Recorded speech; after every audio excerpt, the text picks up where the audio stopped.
Hello, adventurers. My name is Maximus, and I'll be your dungeon master for this evening. I'd like to welcome you all to the 14th episode of Caches and Cantrips Campaign 2, where some of your favorite streamers play Dungeons and Dragons live on Friday nights.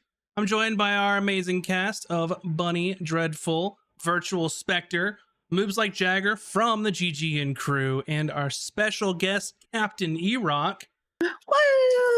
Well, Mac is at PAX this weekend, and Nina is not feeling well, but she's with us in spirit and in the chat. So does it say you mean in the chat? Does that mean everyone in chat is dead? with us in spirit? No, they're just with us in spirit. Chat, are you all ghosts? You have to tell me. It's the law. Is this like the Sixth Sense? Law.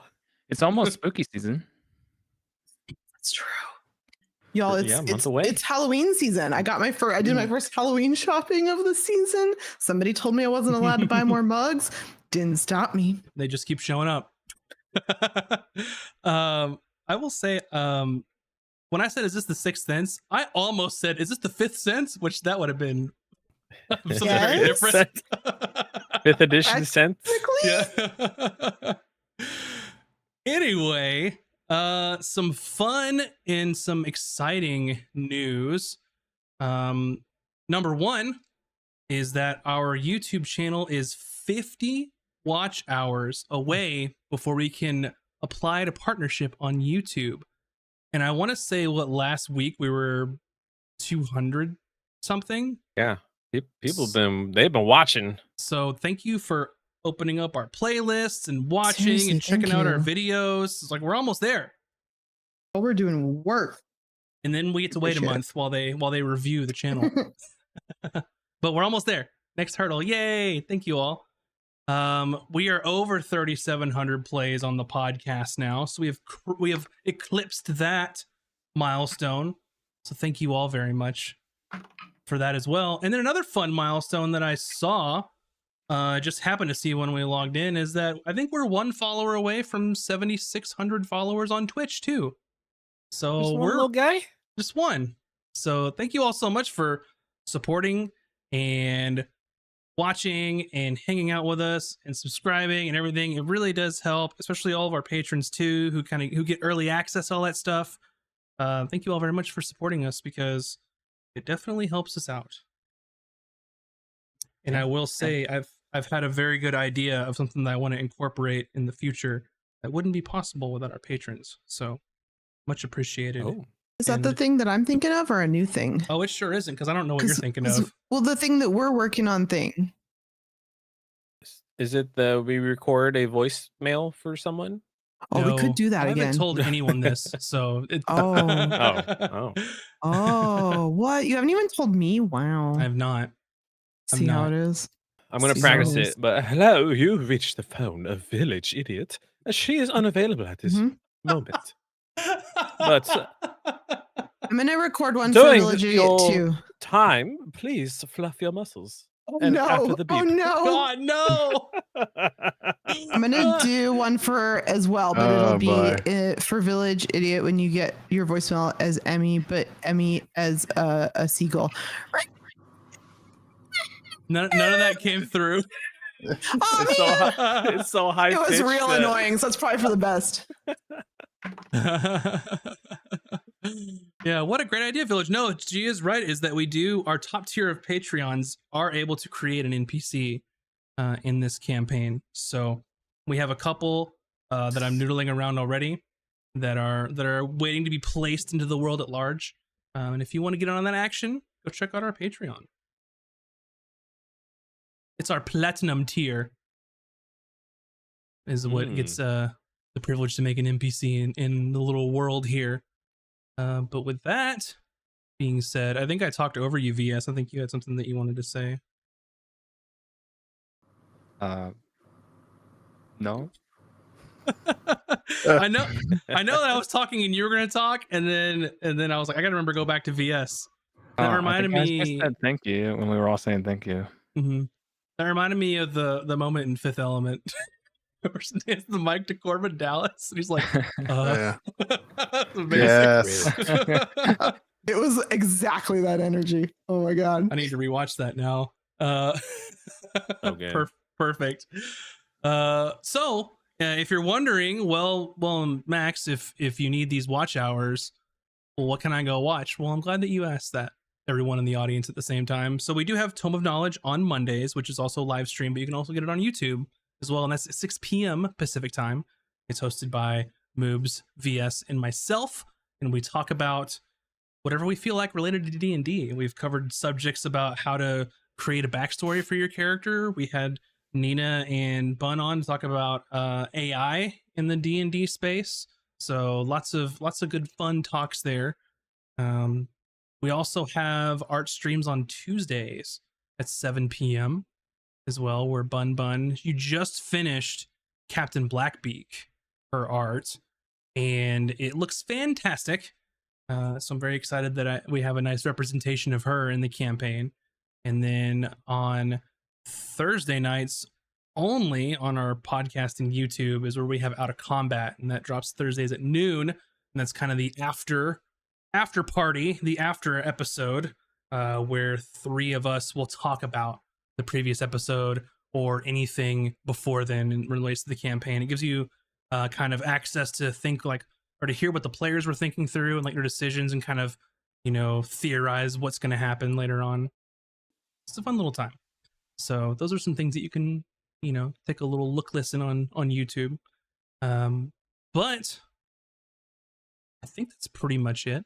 If you haven't, you can join our Discord. Let me find that button real quick. Perfect. I think I said all the things. Did I miss anything, y'all? That was perfect. That was everything. Got it. Nailed it.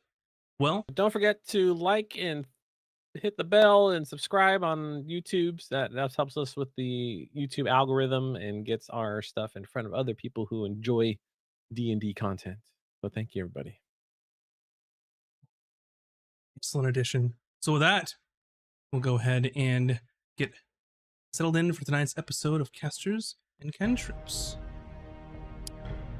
Our story last left off with the crew of the Unfortunate having just stolen back the previous stolen treasure map that Gromkey lost from his former crew of the Crimson Gale.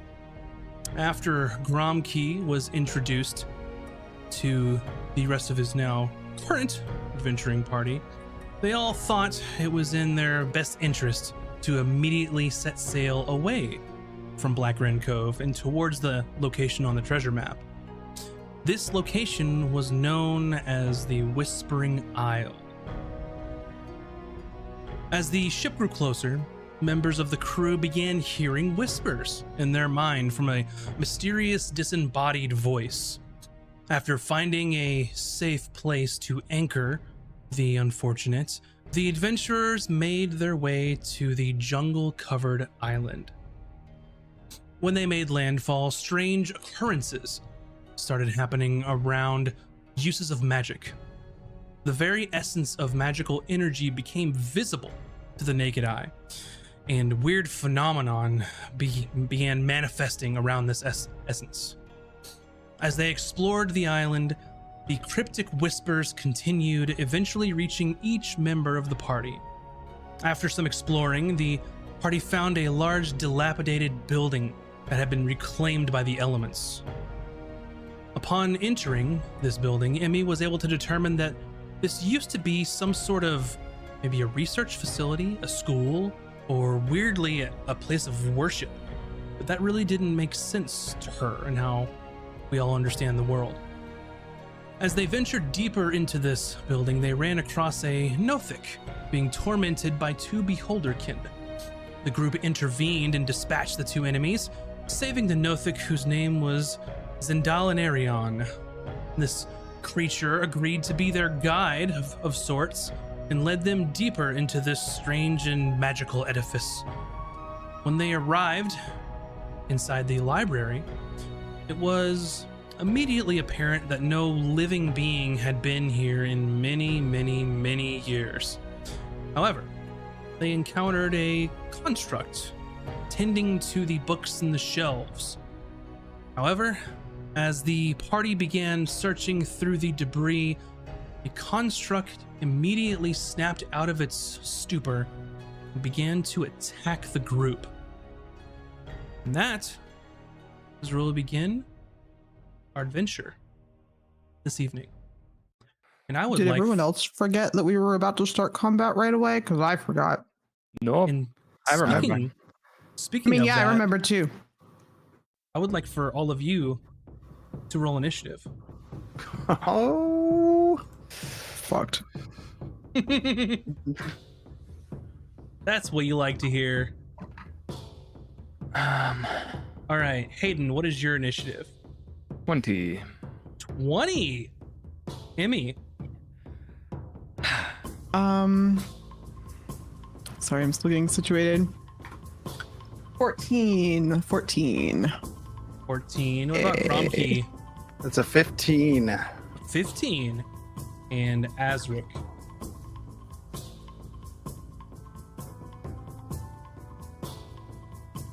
Azric, what is your initiative? Oh, he's over here vibing. Muscling. 14. 14 the whisper in as his well. head is a bard singing to him.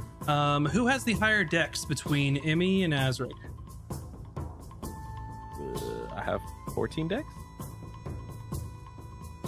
So me? It's a negative, so you know, got 8. Oh, jeez. Alrighty, give me a second to update that. I guess you are clumsy. Oh yeah, Dex was my dumb stat. Oh boy. Oh, wow. You don't hear that too often. It's a very brave No. choice. Actually, I'm glad this came up. I'm supposed to be more clumsy. Things have been happening to me to force me into clumsy situations, but not enough of me forcing the clumsy on the rest of y'all. So I'm gonna work on that. Yeah, I feel like at a minus dex, you're half the time tripping over your own feet. Your little friend got a 7, by the way. That's where they are in the initiative. So, I believe, Hayden, you're going to be up first. You see a large construct that has turned around, and last you saw it was casting some sort of spell. So we're on the floor, only the room's now upside down, or we floated to the ceiling and You we're upside floated down? to the ceiling. And I'm very Okay. glad that you said that because I forgot. Yeah, I knew we were hanging. That's right. I didn't know if we were upside down or. That's right. Some magical tomfoolery happened in the end of the last episode due to something that the group thinks they understand. And now you are all under the effects of reverse gravity. Man, how can I forget that?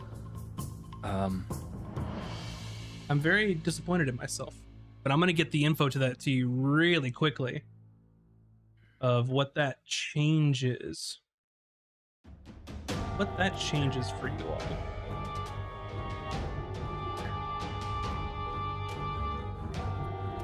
all. Okay.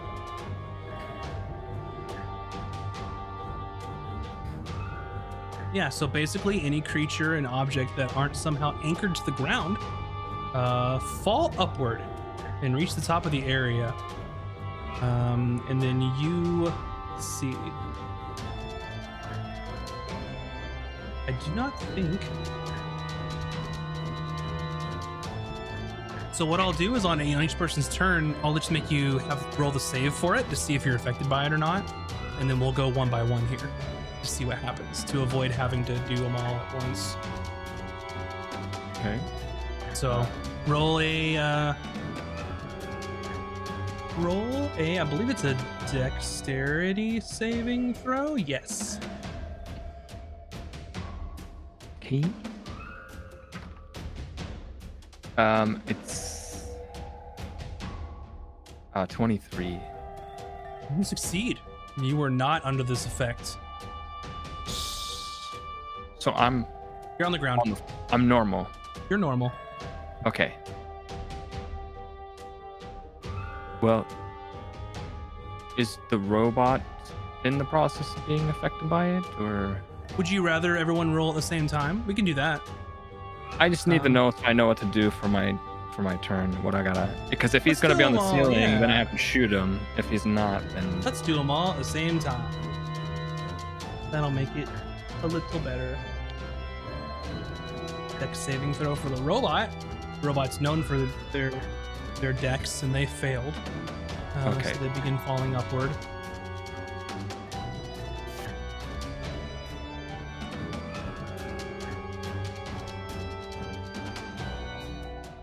Yep. So this room is about, I want to say, nice 30 feet, because there's a downstairs area and upstairs and a nice high ceiling. So whoop, robot starts floating. Okay. And then we'll have everyone else do this. So Gromkey, what is your, give me a dex saving throw.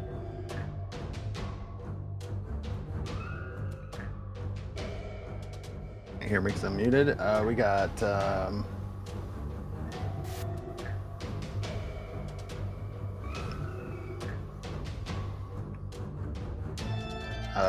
23. Oh, geez, yeah, you're not affected at all. Azra, give me a dex saving throw. Got it. 18. You're not affected either. Emmy, I have a theoretical question. I have a theoretical answer. This is a your dex. Dex saving throw.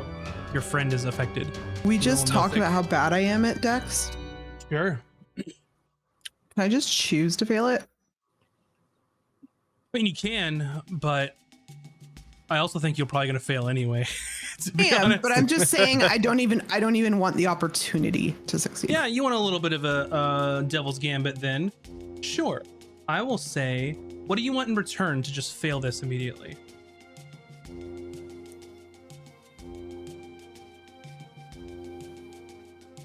I don't know. Nothing. You can have an inspiration. Yeah, I'll take that. All right. Emmy reaches out and tries to grab onto the shelf and grabs a book instead, and she grabs the book and then just sort of floats up to the ceiling. So I didn't even like really try to grab the shelf. I just tried to grab the closest thing and it was a book. Yeah. All right. Now, Hayden, the Wow. board is set. Okay. Well, Can't see the map, this is Max. happening. Oh, Hayden yeah. sees people float to the ceiling, robot included, and for a brief moment, looks around, shrugs his shoulders, pulls out his pistol and says, "God damn it, this place." And he's gonna aim the pistol at the well, I'm gonna get in range, I guess. And so I basically would have to be right underneath it, right? What's the range on the pistol? It's like 30 feet. And what's the long range on it? Is it like double? 90. That would be disadvantage. So unless you're within 30 feet, then you're gonna roll disadvantage. So okay, so basically I have to be right underneath it, aiming up. Let me see if I can get there. If I came around yonder, 20, 75. So my speed is what? I would have 60 feet of movement with a dash. With your rogue nonsense. Yeah. Here's what I'm gonna do. I'm going to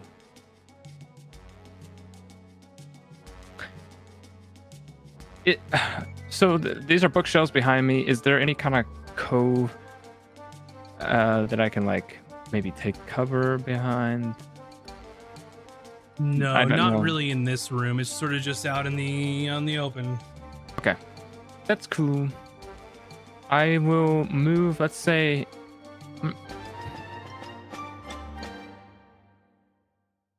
Move to 30 feet to here. And I'm not going to use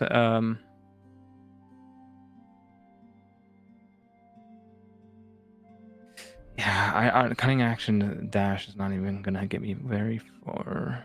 It'll get you closer. Yeah, I would be able to get down to that first little half flight of stairs, but that puts me lower. Yeah, I'm just gonna hang right here by the ledge of this thing, and I'm gonna hold my action, or if the robot somehow makes its way within range of my shot, so I'm not at disadvantage. Mm-hmm. So within 30 Got it. feet of me, I guess. All right. Sounds good. Up next, construct. It's sort of floating at the top of this ceiling, and it grabs onto some of the stonework to kind of pull itself at half of its speed to get around here. It's just kind of pulling itself along on the walls. And it was holding a spell. It was trying to cast a spell on you all. And you see that this creature begins manifesting some kind of spell, which seems improbable as it's a construct. And you see sort of a release of magical energy. And it zooms past Emmy, but then you realize it wasn't aimed at Emmy. And you see in this little corner, the spell is cast and just sort of manifests into a sort of being. So this spell has sort of manifested into a corporeal thing that is now in the initiative. As a living spell. Not roll very well though, so. A living spell. All right, and that is going to be their turn. Gromkey. All right. Feels like they've taken action against us. I feel like the fight is inevitable here. Yeah, absolutely. So I'm just gonna move. I can just do this, right? How much movement can I do? How much is each like square-ish? 5. Like 5. It should be counting. I can probably move here then. Yeah, you certainly can. And he's gonna just say no pop-up books and planar warrior, and level his crossbow at this mechanical being he's never seen before. Planar warrior, you have to be within. Oh. How close? Well, let's see. 30 feet. So you'd have to be right below him for that to work. Okay. So I'll just level the crossbow then. Your crossbow, it has 100-foot range. So I'm gonna, yeah, you're definitely good. Yeah. So we'll take him with a crossbow, or attempt to.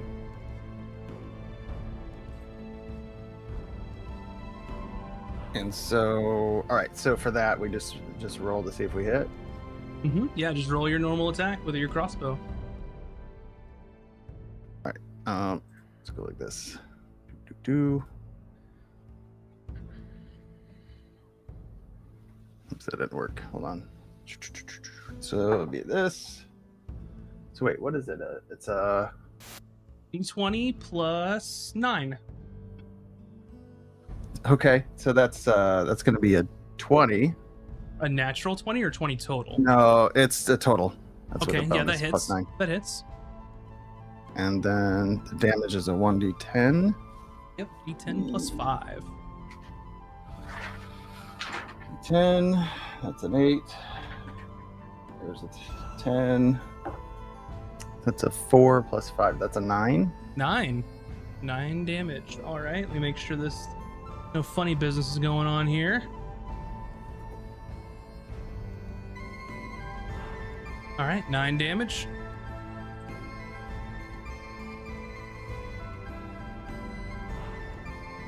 And that would be it for my turn. I don't know if there's an end turn thing here in this forge or not. I handle it.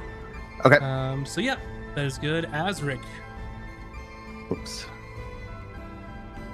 All right. Azric regains his footing and lands back on the floor. Going to snap his finger and hex this robot thing construct. Gotcha. And I'm going to choose Constitution. Alrighty. And then with the other hairy hand, I'm going to shoot an Eldritch Blast. Very well. And that's Their constitution. will Yeah, 21 to hit. 21 does hit.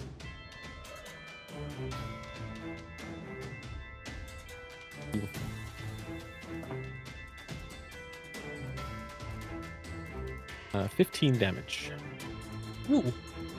Nice. Boom. All right. 15 damage. One moment, please.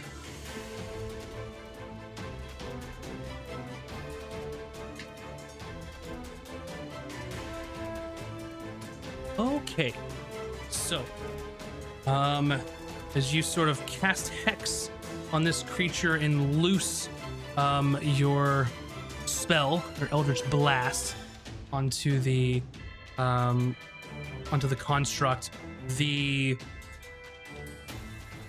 sort of innate magical effects immediately turn. So no one is under the effects of reverse gravity now, and then now all magic items in the immediate vicinity become non-magical for an hour. No! Not this again. Oh, Just boy. magic items? Spells are cool? Actually, hold on.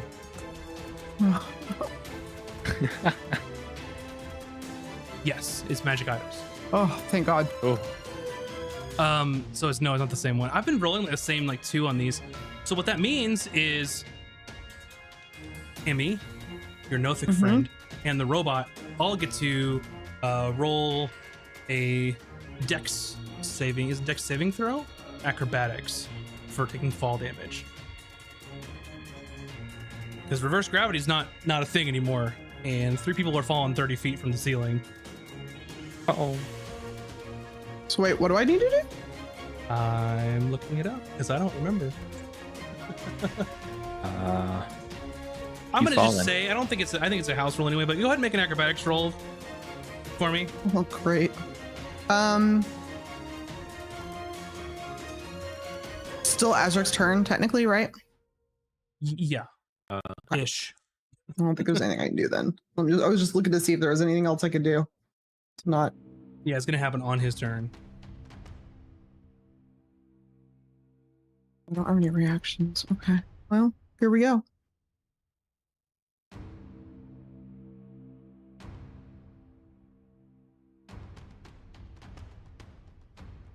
$11. 11 is not enough. Okay. The construct also failed, but your Nothic friend actually passed. A little spry individual. So you will be taking 3d6 of fall damage, as well as the robot, and then the Nothic will take half. I'm gonna roll them all up at once at the same time, make it easy moves. That is 11 fall damage.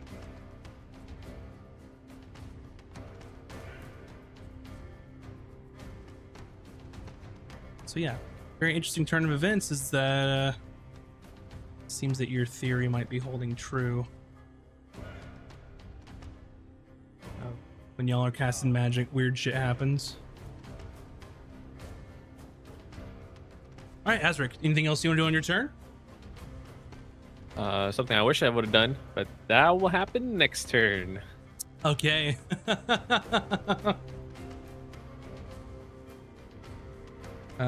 Emmy, you are hit the floor. You're prone. You hear the robot just clang, clang, clang, clang on the floor across the way. I'm going to cast. Are you gonna stand up or stay lying down? I cast from laying down? Yeah.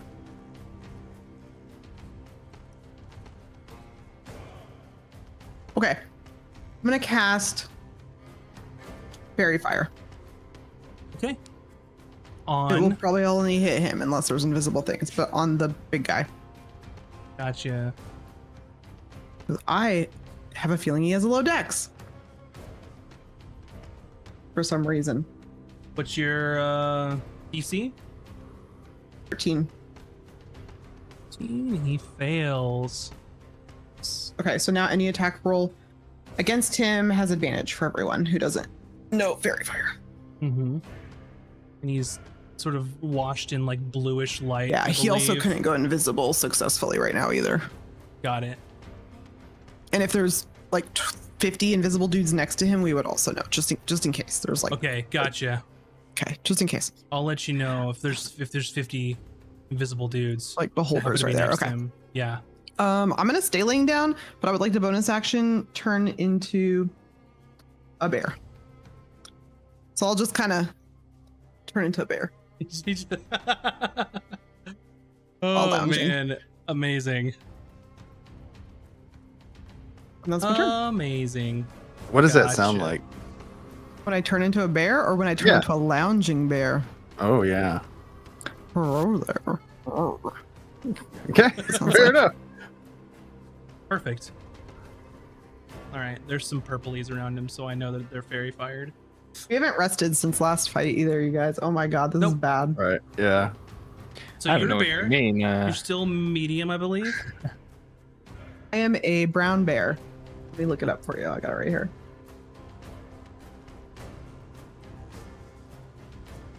Large. Alrighty. Let me make you enlarged. Yeah. That's what she said. Up next is your old pal Zin.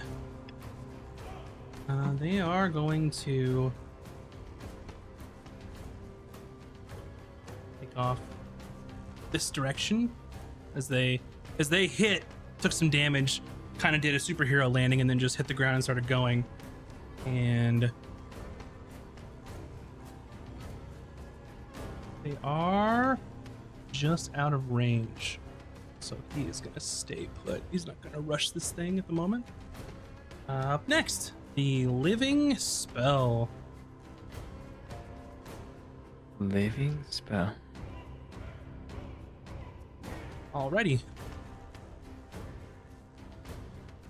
I'll have you know that I randomly rolled who it was going to hit. And it's you, VS. Or it's going to be Hayden. So you see this sort of like ethereal energy sort of almost like crawling around. It's very weird, very odd.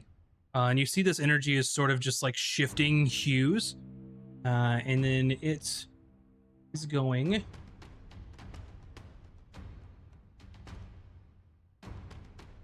to sort of cast a spell on you. Gonna cast itself on you. Huh. Let's see.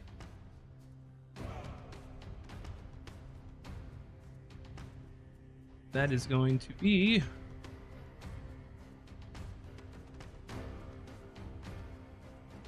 20 total to hit.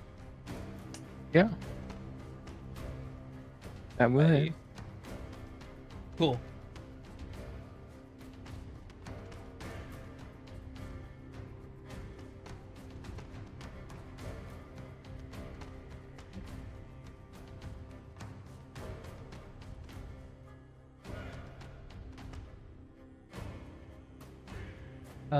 So you see the creature is sort of this amorphous kind of like purplish color, and then you see it turn like a cool blue, just color washes over it, and it sort of gesticulates at you with magical tendrils, and out comes sort of a bolt of magical energy that strikes you, and you feel like an intense like chill like throughout your entire body, and you're going to take 11 cold damage.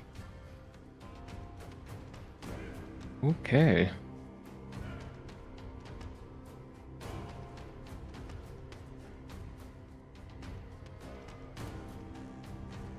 All right. And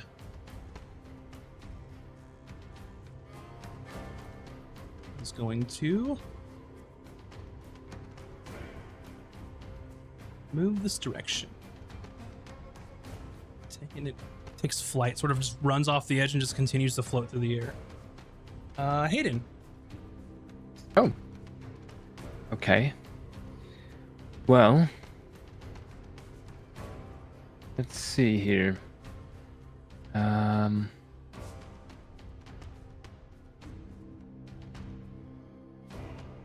Just measuring stuff out here.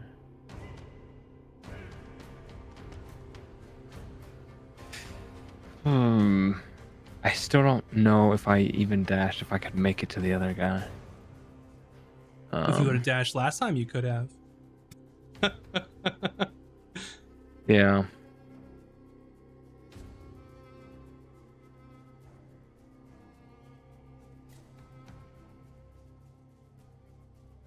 If you were to dash, you could. If you were to, you could get like right here. Yeah, that's what I just measured.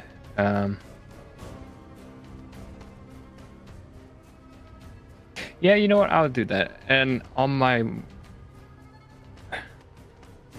Okay. Yeah, I'll do that. So I'm just going to move them like this. Yeah, go for it.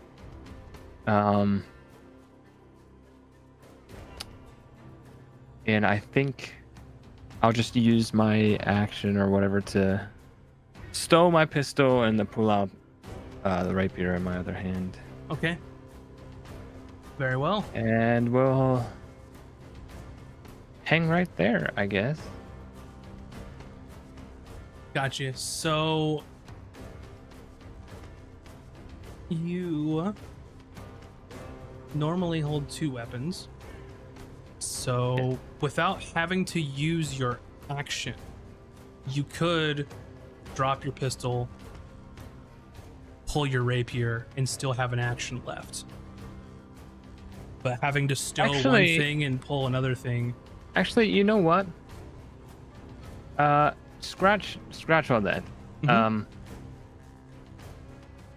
He's on the ground. Well, oh, you also have dual wielder. You can draw or stow 2 one-handed weapons when you normally would be able to draw or stow only 1. I'll let that count now. Okay. But go ahead. So we have advantage because fairy fire, but if I was to take a range shot since he's lying down, it'd be a straight roll. Straight roll? I'll do it. Mm-hmm. I'll take a shot at him. Why not? Makes more sense. Yeah. Let's see what happens. Go for it. Yeah, I'm probably not gonna hit him. Nah, it's like 6. Nope, doesn't. And you kind of level your pistol and kind of goes off, and it looks like you hit this thing direct on because it's a large construct, and it just ricochets off of its hard exterior. Yeah, when he sees that happen, he just looks at the pistol and drops it. So that next round he's ready for the sword. You could pull your rapier, technically. With your object interaction, because dropping doesn't use anything. So. Okay, yeah, we'll do that. Pistol fails, so he's gonna pull out his sword. Okay. Construct's turn. Construct will use half its speed to stand up. And is going to, let's see here.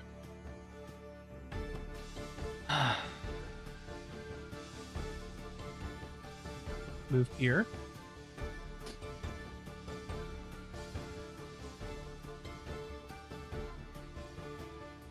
One more. There we go. And this creature gets up and starts rolling over towards you, and you kind of see this large like metallic wheel just grinding against the stone beneath it, and it sort of focuses on you being closest, and one of its arms reaches out to you, and you see it extend far more than you thought it would be able to, and he attacks you from 15 feet away. The first one's a 15. That'll miss. And its second attack with its other arm is even worse. It's 12. So it sort of just reaches out and almost Inspector Gadgets towards your head, and you're able to dodge out of the way. Take the saber, deflect the first one, then duck under the second one. Very nice. Gromke noticed the reach was longer than his 10-foot reach and was kind of like, whoa, impressed. Yeah. All right, Gromke's turn. All right. Gromke saw some damage happen to somebody, and looking at his wounds from previous battles, he's gonna make some. Let's take some movement here. So 5, 10, 15, 20. I'll say about here, and he's gonna cast. Let's see, what kind of heal do I have? Cure wounds on himself. Mm-hmm. So that's a 1d8, which is a 1 plus 2. Oh, no. So 3 points. Oh. Yeah. So 3 points. And that's all he's got right here. I don't really have I'm just trying to bandage a few wounds. Gotcha. He's distracted by the extra reach guy and wasn't able to heal himself as good as normal. Yeah. Azric. Hello. Okay. Now that I remembered, I told myself to remember the spell last week, Mm-hmm. but now I remember for reals. I'm gonna move up like so, and I am going to cast Shatter around the construct. Okay. Since they're made of inorganic material, they need to make a DC 14 con save at disadvantage. Excellent. And take this beautiful 3d8 thunder damage. They fail. Excellent. 11 plus this is 16 thunder damage. Very nice. Big chunk. This thing is looking pretty rough at this point. And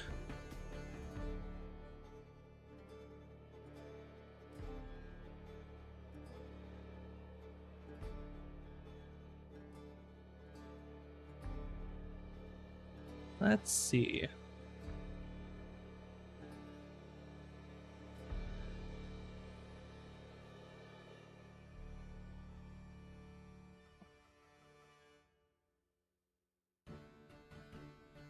Eden, you feel like everyone's items that became deactivated are now reactivated magically. Oh. And none of you really think anything else has happened. Hayden, you sort of feel this strange energy about you, but you're not sure what it is at this point. Is there sensation tied to it, or is this something I'm kind of just like become aware of? You know that something happened, how something keeps happening when spells are being cast, but you're not sure what. You just know it has to do with you. You feel like little tingles or something, but nothing is sort of manifested at this point, so you're not sure. Okay. Anything else, Azric? That is all. Emmy. Okay, I'd like to get up Sure. and I'd like to run as close to this guy as I can, but I have a bear climbing speed, so can I path? How do I show you the path I want to take? Measure it. Well, I want to go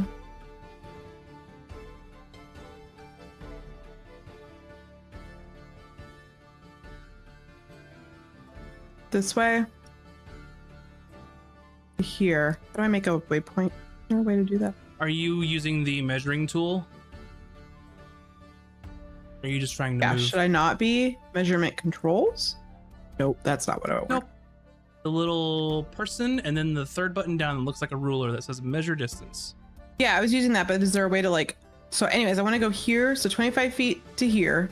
I have no idea where you're pointing to, so just Okay, describe it doesn't show you. But I'm just gonna... Go for it. There was a way to do this, and I forgot what it is.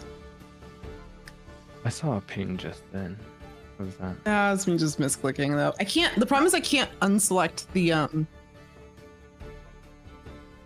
thing. Okay, there it goes. So I'm gonna go to here, and then I'll have to dash because I had to get up, so I only have 30 movement. So, I have no idea what you're doing, as I don't see anything on the screen. No, I'm just talking out loud. Sorry. I am. Okay. Like, I don't know if I'm supposed to know something or not, so just go for it. No, I should be able to make it to there, down on the floor. So you want to climb down the books? Yes, you can. Yes, and I have a climb speed, so it should be fine. Go for it. I think that's all I can do though, because of Did you dash? I had to dash to do that. So I got up, which took what, half my movement? Half. So I should have 15 left. Okay. Okay. So actually I can make it, depending on how the books work, I can make it close enough to attack him next turn There you go. if they're ramped up. So Yeah. Okay. Cool. Up next. Oh, but also Emmy is like a bear, but it kind of looks like someone who's seen a bear at least once, but maybe not more than once. Had to like tell you what a bear looks like. Mhm. Something's off. Like if somebody taxidermied an animal they've never really seen before. It's like the movement's right, but something's wrong with like the way the fur looks or something. Okay. Sounds Yeah. perfect. The back legs look just like the front legs. Yeah, it looks like an AI made it. Exactly. Uh-huh. Your Nothic friend is gonna speed up here and then just kind of just leap into the air and just start slashing with its long, like elongated fingers that resolve into claws. One of which will miss, one of which will hit. This is gonna take 7 damage. Alrighty. The living spell will target Azric. It's a 19 on the die, so I believe it's gonna hit big you. time. And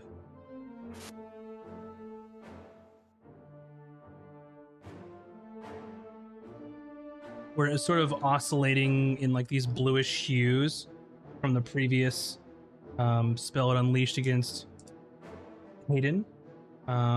This time it sort of switches over to like a sort of a darkish orange color, like an amber color. And then it sort of lets loose like a bolt of energy. It doesn't look like a flame or cold or anything like that. And then when it hits you, it just hits you just like a battering ram. So you're going to take 7 force damage, just slams into your body. Of a bitch.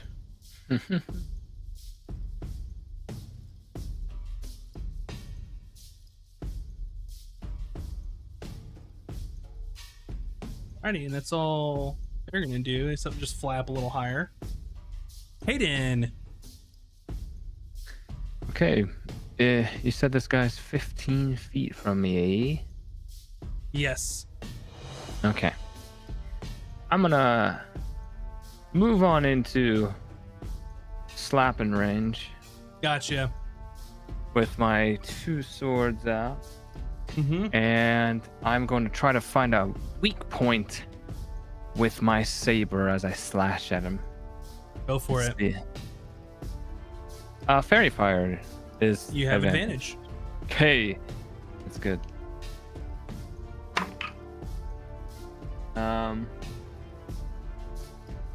So that is going to be a 17 to hit.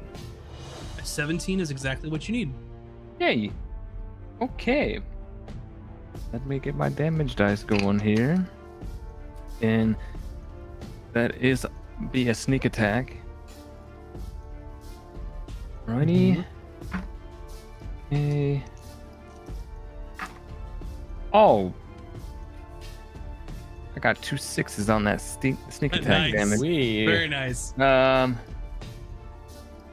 I have to math that. 16 damage on that hit. 16 damage. Very nice. This guy's barely holding it together. Really?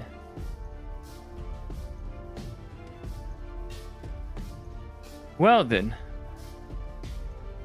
You're looking at barely held together, mate, so I'm gonna take use the rapier now to, in the weak spot I hit, to further do damage in the hopes that this thing will shut off or collapse. So let me roll that. Still advantage on this one. Yes. Ooh. Yeah, that's 21 total. Yeah. And this is just a D8. Yeah. That's a further 7 damage on that hit. 7 damage. How do you destroy this construct? Okay. I think on the first strike, Hayden strikes sort of where you would assume the clavicle area on a human would be, and kind of cuts through some metal, and then with some cable or linkage exposed, he just shoves the rapier straight through the thing's neck, causing it to shut down. Yeah, so when you slash it across and you sort of reveal that it's not like mechanical know-how that's making this thing run. It is magic. And sort of magic is just sparking out of it, and you stab your rapier through it, and whatever was sort of holding this thing together just snuffs out, destroys it. I think that's that. Well done, Hayden. What of the little guy? Is he still in existence? Still there. Oh, The living spell still there? Or did it collapse? Okay, that stayed up even with the collapse of the thing. Okay. there's one left. All right, Gromky. All right, so I want to see if I can movulate a little bit here. Let me find myself. How far down these stairs can I get toward this thing?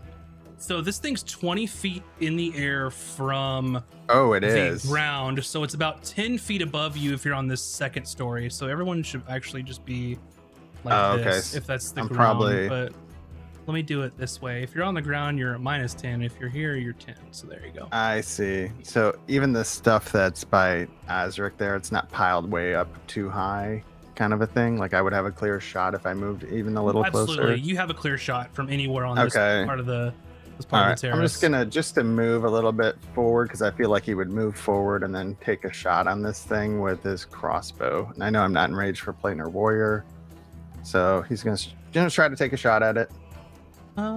You could be. I think. Where were you standing? Oh, where was I? Yeah. Like just back here? Oh, here? I see. Here? Yeah. Yeah, if you use your max movement here, then you'll be in range. So just south of Azric. Okay. Let's get over here then. Like here? There you go. Okay. And then I'll take a pop shot at this guy with my crossbow. Now, is the negative magic thing on items? So like I have a +1 crossbow. Is that affected right now? It's normal now? Okay. Just something is up with Hayden and nobody knows what it is. Okay. Oh, there's a visual effect over me? No, I was just explaining why nothing's wrong with this crossbow. So okay. Okay. Okay, so I'm gonna roll that. 12 plus 9. That's definitely a hit. Okay, and then for damage, a 1d10 is a 2 plus 5, so that's 7. Plus your Planar Warrior, so another D8. Oh, would that be close enough for that? Okay. Yep. All right, D8. That was the whole reason to move there. Okay. Yeah, so 2 plus 5. So we're up 7 currently. All right. And then Planar Warrior is a 1d8, right? It is. That's an 8. How do you destroy this living spell? That's exactly how Okay. many hit points it had. It's 15. Amazing. Okay, yeah. Just as he kind of scooches up, like, just kind of like, I don't know, like running up, crouching down a little bit, and levels his crossbow. And he lets loose an arrow, a bolt, straight. I don't know what it looks like, but into the center. He would have went center mass with a thing. Yeah. And yeah, that's I don't know what it Gotcha. looks like, but it's just kind of right toward it, center mass. Yeah, so as Gromkey, you fire this bolt with your sort of planar warrior energy infusing this crossbow bolt, and you hit center mass, and it almost, think of like if you shot like an arrow through like a plume of smoke, how it would just sort of roll around it and just dissipate. That's exactly what happens to this thing. It just poof, and just comes out of existence. And with that, you are all now currently out of combat. This is why I don't read books. Hey, yeah. You might be onto something there, mate. You're not wrong. Everyone okay? Fine. I believe so. Some minor damage, but you know, I could survive. Took a bit of a chill briefly. The but bear just nods. You see your sort of Nothic friend sort of get himself up. Did not like that. Did not like that. Is everyone all right? Yeah, we're all fine here. Good. I'm gonna tuck away that wizard's book I found and look around for look at the construct thing. Yeah. So this thing, it seems like that without this sort of magical energy, like compelling it into existence, it's just a scrap heap at this point. There's nothing inherently special about its make other than the magical energy that was making it animate. Zindal, do you know what this is? I've never seen it before. Well, we got ourselves a crack guide here. Right. I told you! I've never been to the library before until just now. But I brought you here. Can I roll something as he's saying these things? Yeah, what would you like? What are you trying to do? I think I have to use the bear stats. 1 second. What are you trying to do? I want to do insight, but I'm looking to see if the bear has. But I wouldn't have to use its insight, but I'm looking to see if it has any bonuses. Some animals do. So, what are you trying to do here other than just roll insight? I'm trying to figure out if I'm getting like a violent energy from him. Like I'm, you know how like animals can sense when someone's like kind of violent? That's kind of like the vibe I'm going for. Is like, is he about to like, is there a potential for him to like reach out and like hurt one of my friends right now? You know? Sure, go for it. I don't see anything only for saving throws for the bear, so never mind. So I'll use my instead. It's oddly the same as a bear's.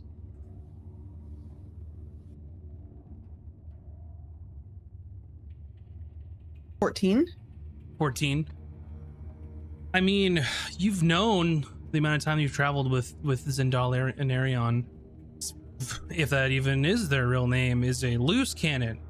They have, based on the information you got from Cooter, that this person has become so obsessed with obtaining arcane knowledge that it has drove themselves mad and has turned them into this creature. So you really don't know what to expect from this thing. I think what I'm going to do then is just like, there's a giant brown AI version of a bear, and it's just going to constantly be between him and the rest of the party. Like whatever I have to do to kind of position myself there. And I'm going to do the bear walking on hind legs thing so that I can even like, so that he gets what I'm going for. I can even be like, if needed. Okay. Bear with a blue crab on his shoulder. I'm assuming Hayden's still feeling something. Bucket's gone because they were magical earlier. You haven't resummoned them. No, I forgot. No bucket. Hayden, what were you saying? I'm assuming I still feel some strangeness. Yeah, you do.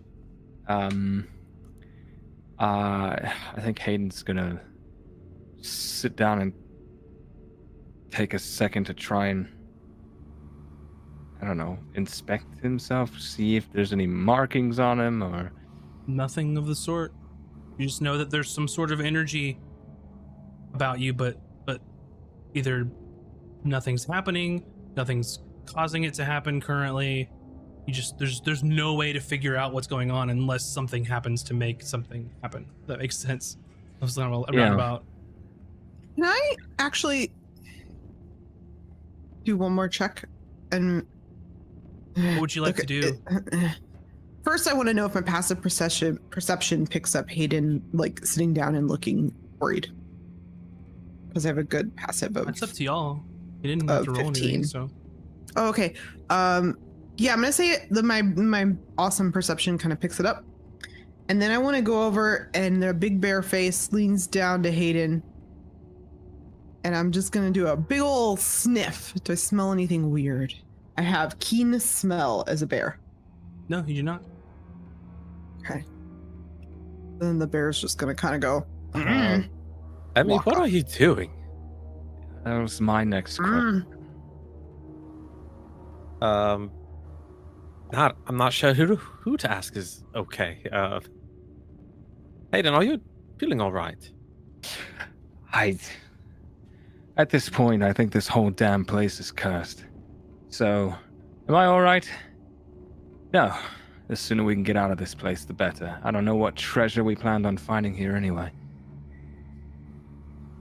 Gromke's poking at the remains. Is there any remains of the construct there? Like, it's not Scrap or heap. did it evaporate? Just scrap heap. He just like pokes at it, just kind of making sure nothing else is gonna pop out of it.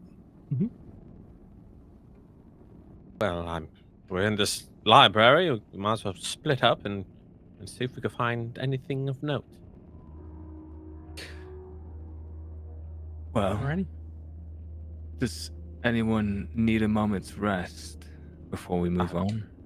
That would be lovely, yeah, actually. A little short one.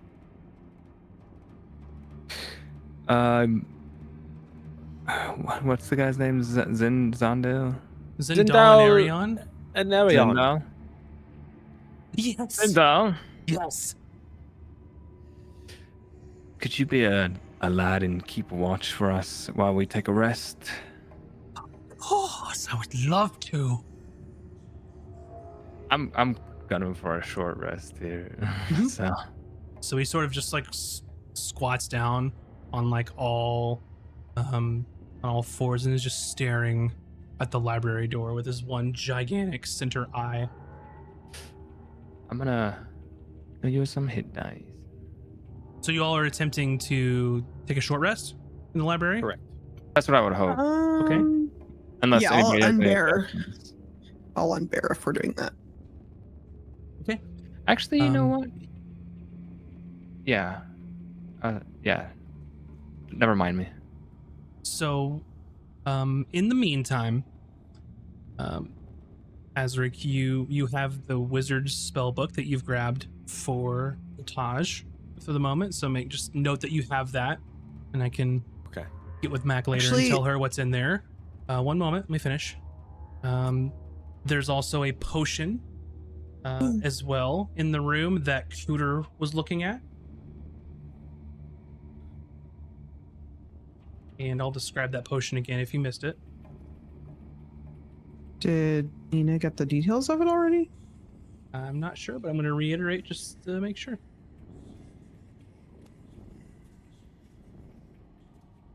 All right, it's minutes.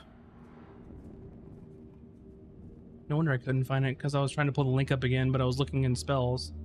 But potions are not spells.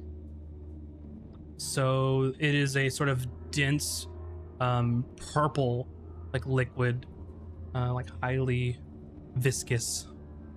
And then there's a very, like, almost like a lighter sort of fluid in it that's this bright pink that's sort of floating around like a cloud.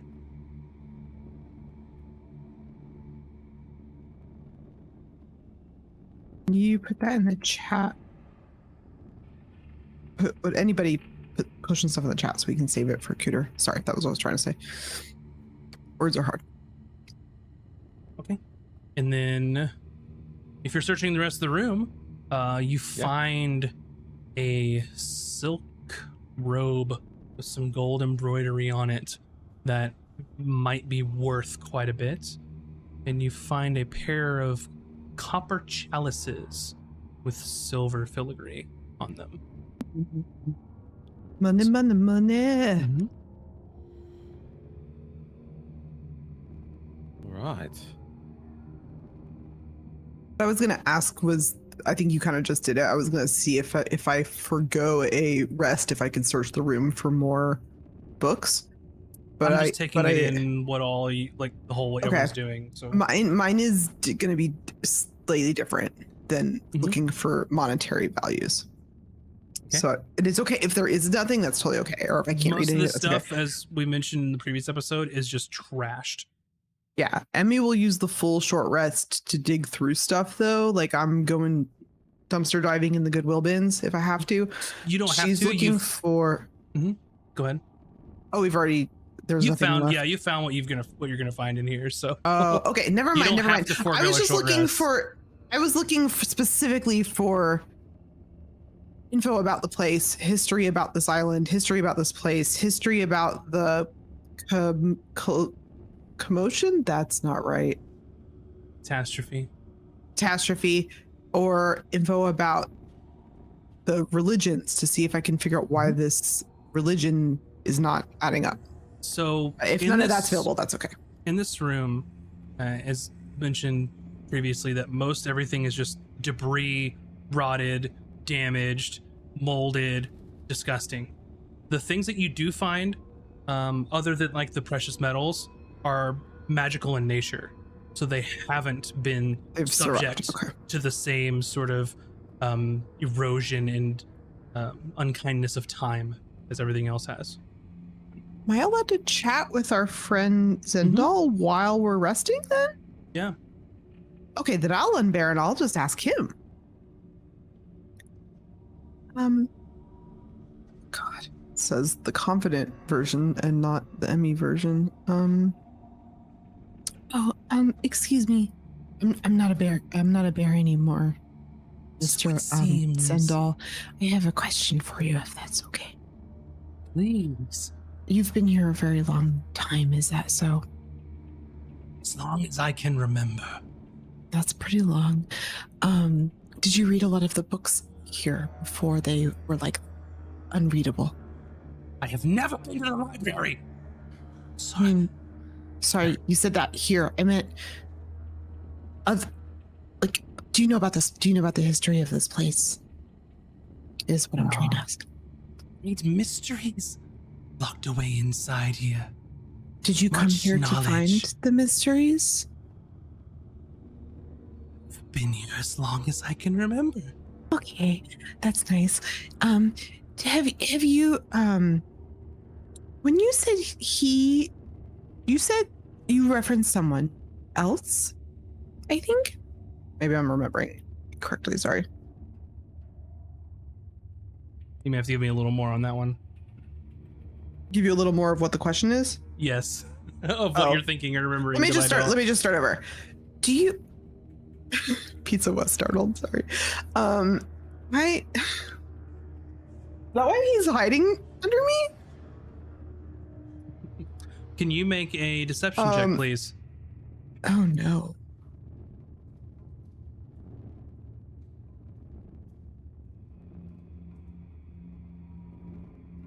16. I need you to DM me a fact or secret about Emmy. Man, I forgot about that. Okay. Do I need to do it right now, or can I finish the question? Finish the question. Okay. I wanted to rephrase the question. And or not rephrase it. I want to just change it. I want to ask him, do you worship one of the Pantheon by chance, Mr. Sendal Alarion? And I'm clearly saying his name because, you know, when someone's out of it, saying their name can kind of like keep them focused. And you see that his eye like locks onto you. And then you go ahead and type that secret while he answers you. Yep. We worship nothing but knowledge. Arcane knowledge power.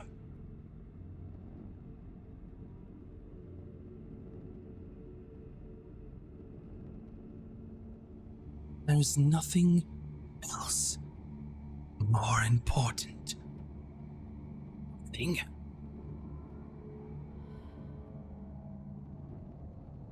Thank you, secret. I didn't hear what he said though, because I can't multitask. That's okay. Sorry. I should have explained better. That's why I was like asking. But actually, I could change what he says. Yep. So he's basically just told Emmy that he doesn't worship anything other than arcane knowledge and power. That's all that's important. Why have you left home with so many responsibilities on your shoulders? Why would you turn your back on them all? It's not really fair. I mean, I didn't want the, that's not really the point. I asked you a question, and so I was trying to figure out, like, well, you said you worship power and arcane knowledge, but I mean, is there somebody who led you here? I've been here as long as I can remember. Yeah, I understand. I'll just turn around and like look questioningly at like I assume Hayden and Gromke are like standing there. When you turn around to face them, he whispers to you, "Do you think your mother hates you?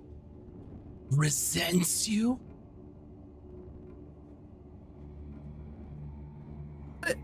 I mean, well, she's not.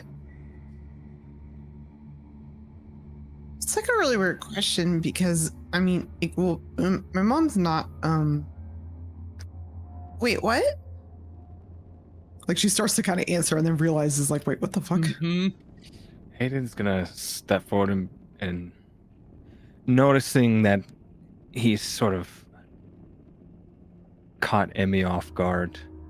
Gonna step up and say,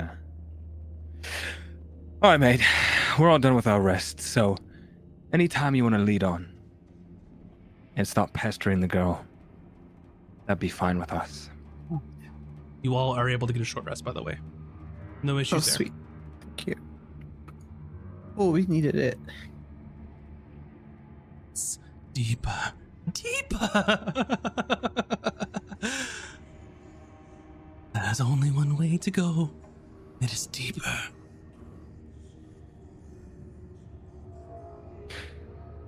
Well, lead on then.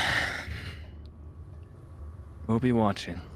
How do you handle the short rest? Do you guys roll hit die or anything? Yeah, I'm rolling mine right now. We just don't. Okay. We're just usually doing it Just do it. behind the scenes. Yeah. But Gotcha. no, it's good because chat may not realize that we're doing that. So actually, it's good. Yeah, chat. When we do the arrest, we tend to all roll on our sheets if we want to take our own hit die. But we don't always announce it. Sorry if that's something that you are people short miss. resting. Okay, so relaxing. As Zendal sort of takes the lead and sort of just slinks across the sort of stone hallway outside, and there's two places to go: back the way you came or further in. I'd like Hayden to follow right behind him as he goes and kind of like look out ahead of the creature to see if, to keep an eye out for anything that looks off, like a trapped floor or something in the walls, something that could hurt us. Yeah. Zindal looks back at you all just as sort of crawling. What is it that you're looking for exactly? Do you have any idea? No, quite frankly. It's to view.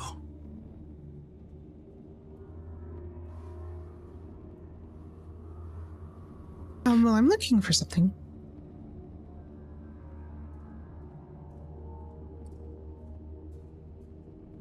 What is it? I don't know. You're not really being really very nice, so I don't really feel like I should probably tell you.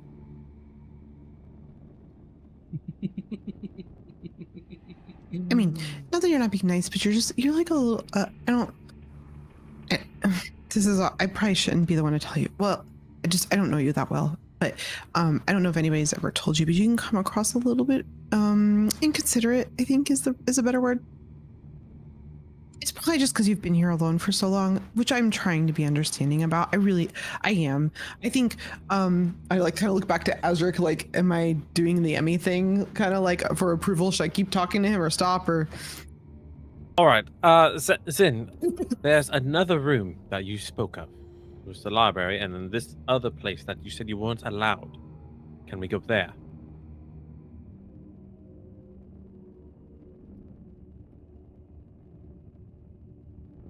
You'll have to refresh my memory because I don't remember saying that. I thought there was another room. No. Yeah, I thought there was two places. We could either go to the library or the other one. And it was I don't remember locked the other out, place. or it was a barrier, or he couldn't access it, and we couldn't go there. I think it was one lie and one truth, maybe. Let's see. I don't know. Just Grumpy, you know that there's also a portal somewhere in there too, from your previous knowledge. Oh, yeah, wasn't that located? Oops, sorry. Go ahead. I was gonna say that was located like Lower down, like underground or something, right?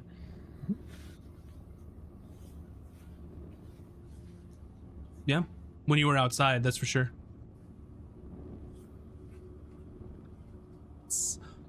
Oh yes, place full of knowledge, power, secrets. We shall go. Well, lead on. He starts slinking across the floor again. And you walk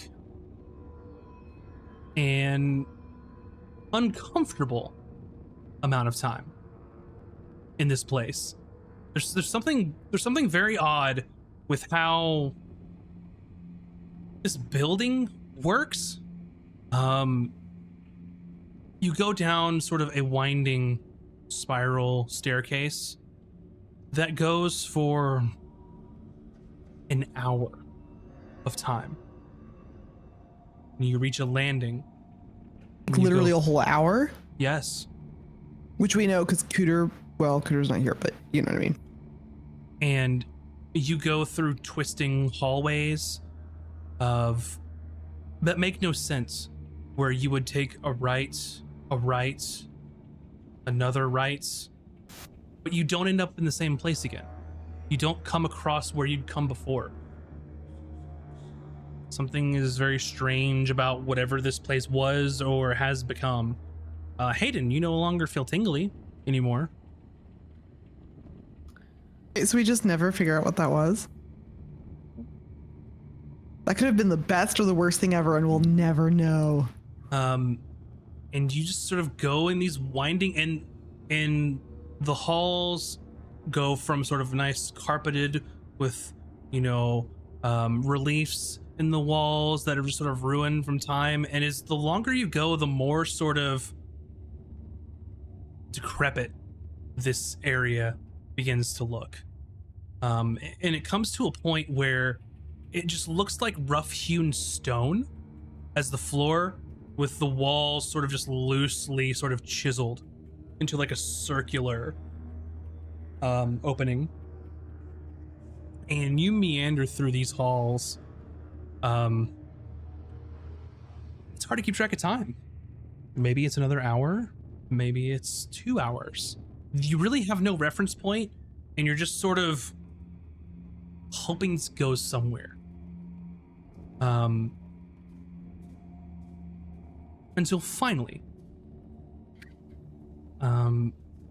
you start seeing those same sort of bluish, like bioluminescent, like globules, just sort of attached to the wall, attached to the ceiling. You know, you'll open up into an antechamber and they'll just be around that leads nowhere other than a continuation of the sort of like tunnel-esque hallway. And ultimately you find your way into sort of a crossroads. And this sort of room with 4 entry/exit points here. And you can see the sort of blue globules all around. And there is a large circular sort of carving in the middle. And you can see that there are symbols at various points on this circle. Well, circles don't have points, but you know what I mean.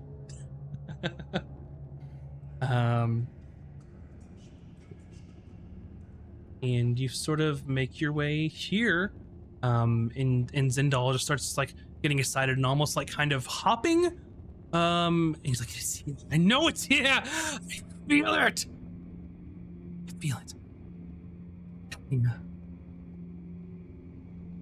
What? What are you looking for? Knowledge. Arcane knowledge. Oh, is it much closer? I feel like we've been going on for hours on end. No way deciding which way is up, down, left, or right.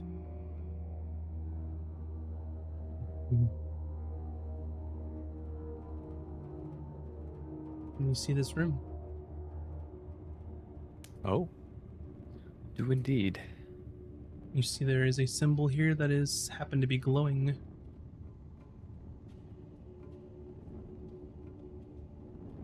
It's linked to great knowledge, power, and treasures. You must find a way through. What do you mean? What do you mean? What do you mean?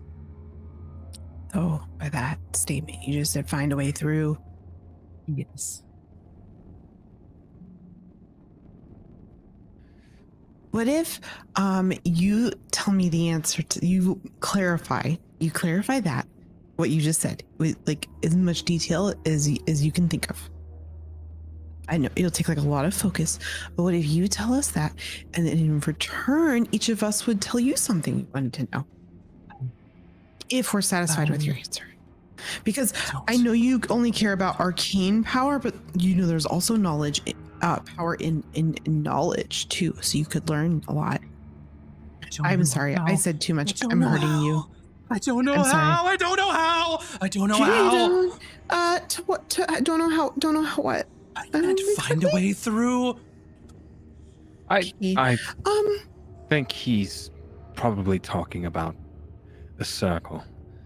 Might be some type of trap. We can't get through it, but that's what I'm saying. If he gave us more details, then he would know. Like, I just want. Ezra's just gonna walk away and look at the runes.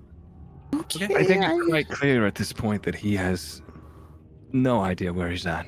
Do you think we should give him a bucket to puke in, like we made for Cooter? I mean, that might help. You can give him a bucket if you find a bucket. Oh, I don't have a bucket. I could give him something else, though. I'm gonna go walk up next to Azric and look at this thing. Yeah. I mean, he's just trying to comfort this crazy guy a little bit, but she's also ready to turn to a bear again at any minute if he gets violent. But I'm gonna offer him something. Okay. This is gonna be good. A ceramic figure of an elephant? Would that calm him down, maybe? No? Okay, I tried. He sort of crawls over. Something. Must be something here. Something we could do to open the way. Are you saying this is a gateway, like to open something? Also, do these symbols look like any language that does it look like common, dwarvish, elvish, orc, or thieves' cant? Or Aquan, or They're not a language. Primordial, or Druidic. They're not a language. Arcana. Captain, can you make sense of this gibberish?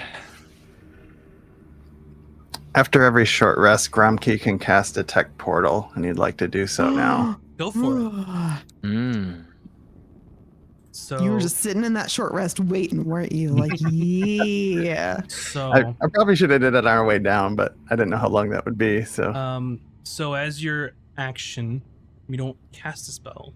It's just inherent as as this horizon walker that you are, and you sort of concentrate to find this nearest portal, knowing that something is somewhere in this madhouse, and more so than you have ever felt in your entire life, just the almost excruciating energy of a portal directly in front of you just sort of hits you in the face. This is it. Something to do with this area. Oh. Something with the circle. But with that being said, I think it's a good time to take a break before y'all dive into this head first. So, for those of you at home, go ahead and go grab some snacks and stretch your appendages, and we will be back here in just a few minutes. BRB, everybody.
And welcome back, everyone. Hopefully you've got some snacks and some beverages and stretched all of your appendages. Where we left off is our adventuring party had found some kind of portal, according to Gromkey. Yes. Where it goes, nobody knows, but your little Nothic friend says great knowledge and power. They're somewhere on the other side, as far as they know. But that is where we will pick up. Here's the room. There's a portal here, but I don't see it. He's just like pointing to this center area. Mm-hmm. I got a 21 Arcana. 21 Arcana. Ooh-wee. Amazing. Very nice. So, let me look here. You are not really learned in the ways of like casting spells, not like how Taj is, right? But you've spent enough time around like artificers or wizards or people that study to gain this sort of ability or knowledge to do these things. In these symbols that are round, and let me turn the old grid off real quick, because that might help, because that might be covering up some of this stuff. These symbols look very familiar to you. Like they might mean something in regards to what kind of magic they might be. Hard to pull exactly, like they're not a language that you can translate, but you know each one of these symbols is significant when it comes to arcane magic in some way. And then, as you're studying,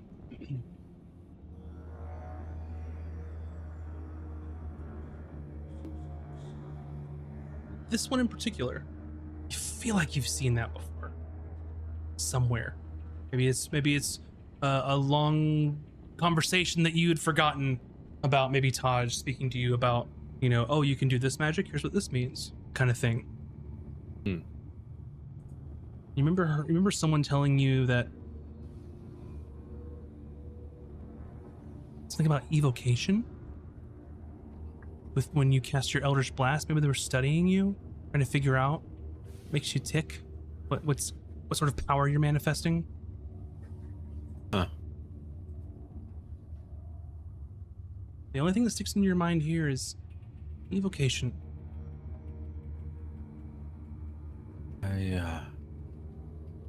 This room here, it seems familiar. I'm not certain, but perhaps we have to associate the runes with the School of Magic. Maybe. Perhaps. How do we do that?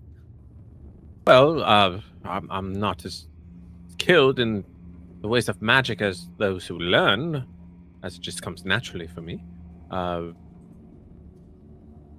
Perhaps we have to cast a spell, like that symbol here. Perhaps evocation. Oh, okay. What? And maybe evocation, the other ones are okay. abjuration and transmutation, perhaps divination. I could do. I don't think I can do evocation. Do I have evocation? I'm almost. Yes, safe. I could cast an evocation spell if you would like. I have a. Just to test it. I have a cantrip. I can try. Oh, you have an evocation cantrip. That's much better. Just hate it. Okay. I also have one that I could do. It's a cantrip, if you want me to, sir. Before you start casting spells at this strange circle, let me get way back here. Thank you. I can do evocation, transmutation, an enchantment, and I think that's all I have for cantrips. And just gonna casually kind of like lean against the wall off to the side. You may want to stand back, Gromkey, unless you have any other ideas. We're about to do something extremely stupid. Just slow stepping back. Wait, Zindal, you can read these runes. You love Arcane. It's your spells. Do it. Okay, and I'll fire a Eldritch Blast over on this rune over here. Oh shoot! Okay. Okay. Man, you just listen to that dude. What's wrong with you? I'm kidding. So yeah, you cast your Eldritch Blast, and this shouldn't work, right? This should not work because Eldritch Blast has a sort of caveat that it has to be against a creature. Cannot target objects with it by any means. Ah, right. But it does. You hurl your Eldritch Blast, and light sort of comes around it, similar to how this symbol looks.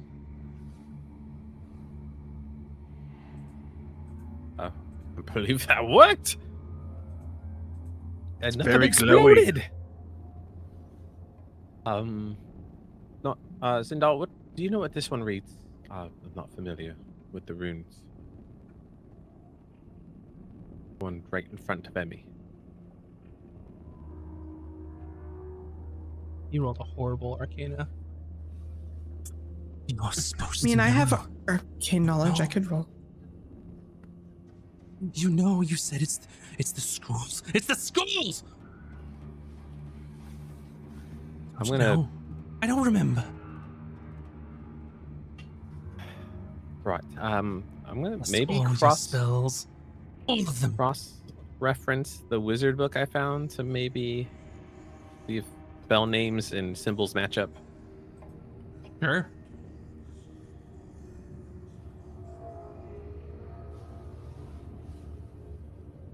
You are also, since you all have the abilities to cast spells, you're all more than welcome to cross-reference your spells too. That would make sense that you would know what you're capable of and where it comes from. You mean like if I know a transmutation spell, I would know which of these is transmutation? Oh yeah, I know a transmutation spell. Are any of these transmutation? So you've unlocked what these symbols mean, and you just need to do the legwork of looking what symbol means what.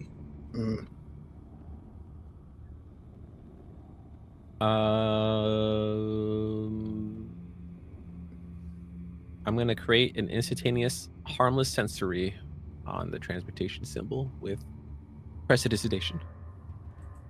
Okay, which one is that symbol? It's like the pi sign with the little squiggly guy. Gotcha. Just let me know where you're gonna cast it to. Right here. Gotcha. And you sort of cast prestidigitation. Another glowing light.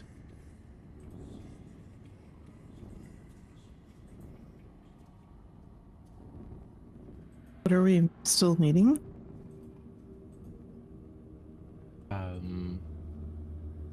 Is enchantment a type? Yes, it is. Okay, I could do that. I could cast an enchantment on the thing. Do you know what symbol that is? It's this one right here. All right. It looks in front of me. Fire away. I'm gonna use my sonar, which is my mind sliver, on it. Mm-hmm. Which one? I'm gonna do my little right in front of me. Sorry, I clicked. Gotcha. I saw another ping. I'm just making sure. Yeah, I know that which was one's me. the. All right, you cast your mind sliver on an inanimate object, and for some reason, it starts to emanate this sort of energy. And you can see that these sort of the little bioluminescent sort of globules are sort of like being slowly drawn in that direction.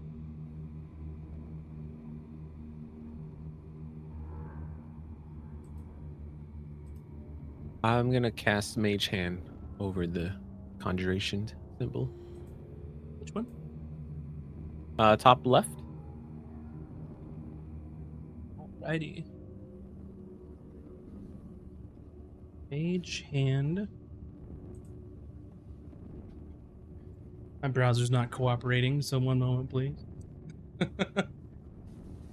I'm moving too many windows around right now. Mm-hmm. And Hayden's it's being... off to the... Sorry. Go ahead. I feel like I keep interrupting you. That's okay. He's off to the side, kind of cleaning his sword. His shouts over. How's it coming? Oh, we're coming along. Shush, we're doing magic stuff.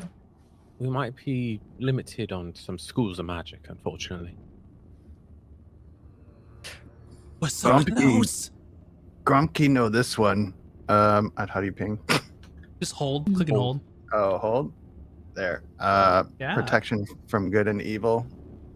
What school is that one? That is abjuration.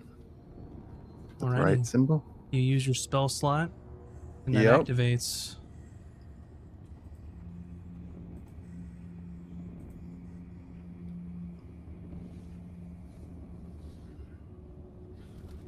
You see sort of the room, like the globs around the room are sort of following in like sort of a clockwise pattern, like being drawn to each symbol that's currently being illuminated. This might be a weird one. For illusion, I have disguise self. If I stood on it, will that There you go. work? Try it. I will walk all around, not through it. I'm just gonna walk around and then try to disguise on top of it. Sure. Yeah, you cast disguise self, and then it begins to light around you, and you're sort of see the swirl of like colors and just this luminescence kind of swirling around.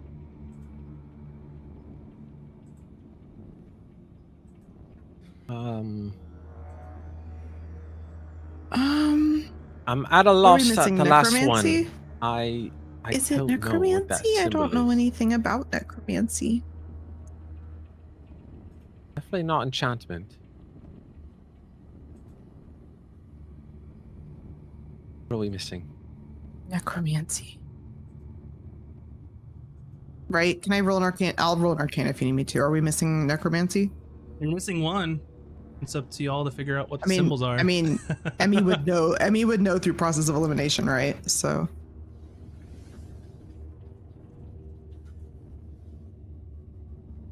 I think it's.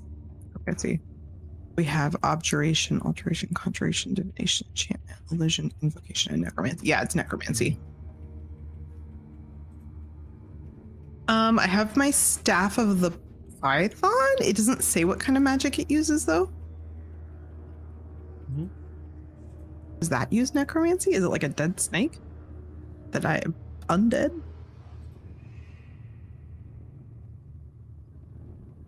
Wait, I have an idea.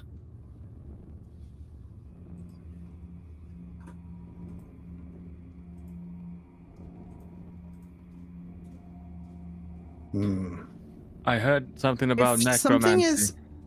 Oh. We're gonna be raising things from the dead now. No, not really.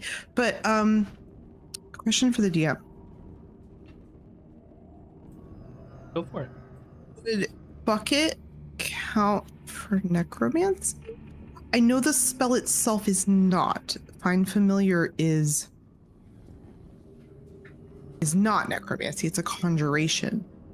But he is. I am using either a celestial fae fiend, but I specifically said that he was a spirit of a dead. Are you sure that's what crab. you're missing? Oh. No, I believe it might be well, divination. now I don't know. Divination. Oh, shoot. I don't think I have that either, though. That I have even less of. It's in dog. Has it. I mean, you're obsessed with magic. Can't you actually cast magic? Good question.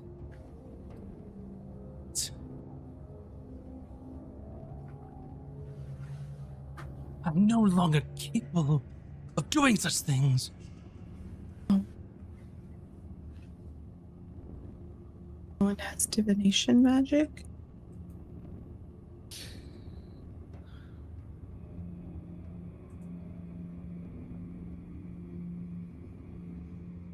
Somebody Grumpy does, don't they're not divinate. here.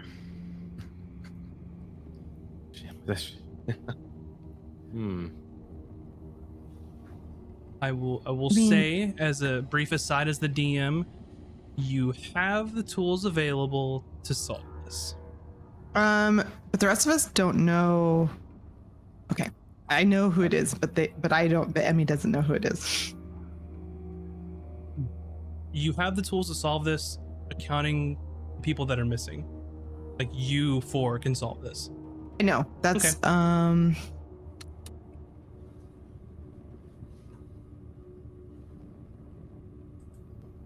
Do I?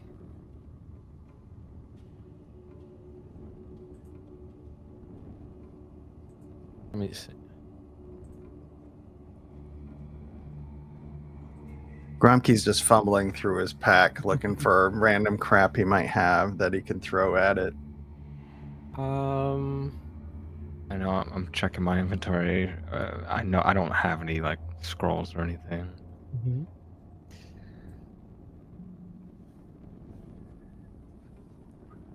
Was I allowed to prepare different spells when we short rested? By the way. No. Okay, so I thought.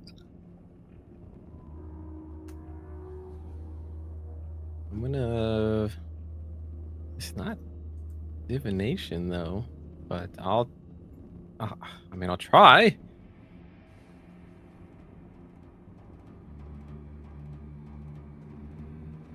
Maybe my healing power.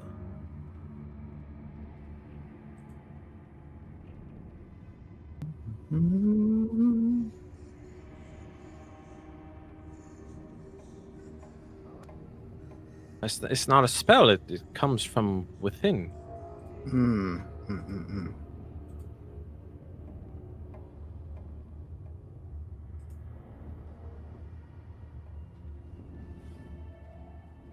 Might have something as well, but it's also not traditional spell axe. I'll try. I'm gonna try to healing hands Mm-hmm. and see if that does anything. Sure. So you go and try to. Healing Hands isn't a spell, and you try to just sort of make it happen, and nothing happens here. That's sort of just something that you can do.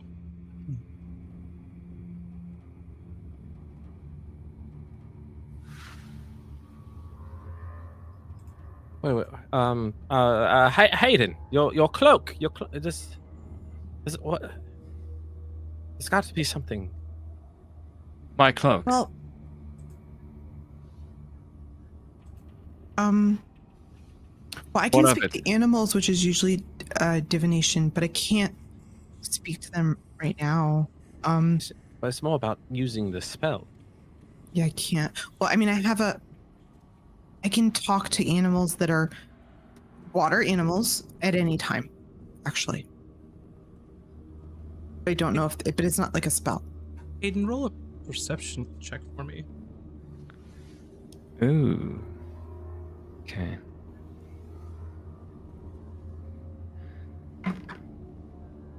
Natural 20 for a total of 23. Nice. Yeah. Okay. So you're over there far away watching the magic people do magic shit. Mm-hmm. And it looks like that they're stuck on this sort of symbol. They've thrown around necromancy, divination, kind of all that other stuff. And you're kind of thinking, okay, well, Azric tried something, didn't work. They've been casting spells. This whole thing has to do with magic. Did any of you find anything that might be magic? That might fit the bill? Because we have the book spells and are the magic, potion. but also magic is magic, right?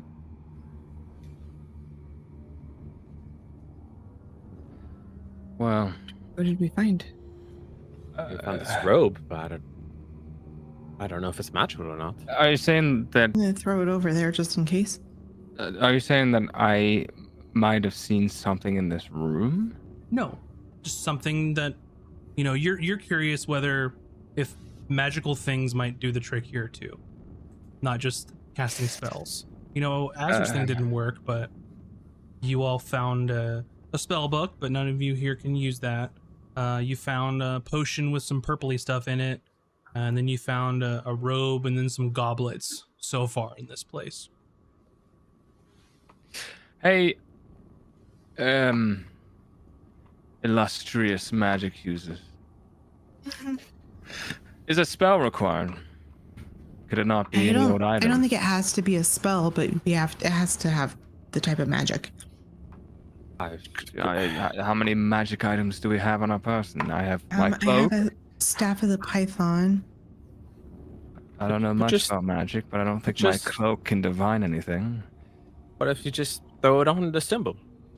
Yeah, let's all just throw all our magic items over there. Well, one at a time. Not all of it. All right, I'll get the cloak out, walk over, and lay it down. It's over here, right? Lay it down on the symbol. Okay, so you lay your cloak down on the symbol. This is the one you've had for a while, yeah? The cloak of the manta ray.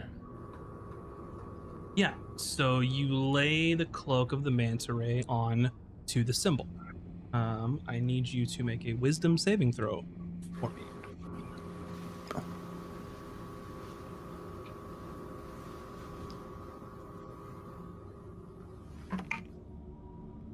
Uh, 19 plus 1, so 20 total.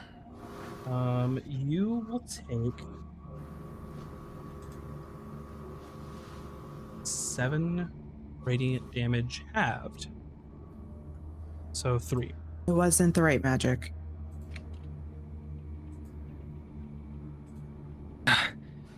I don't know why you called me up here.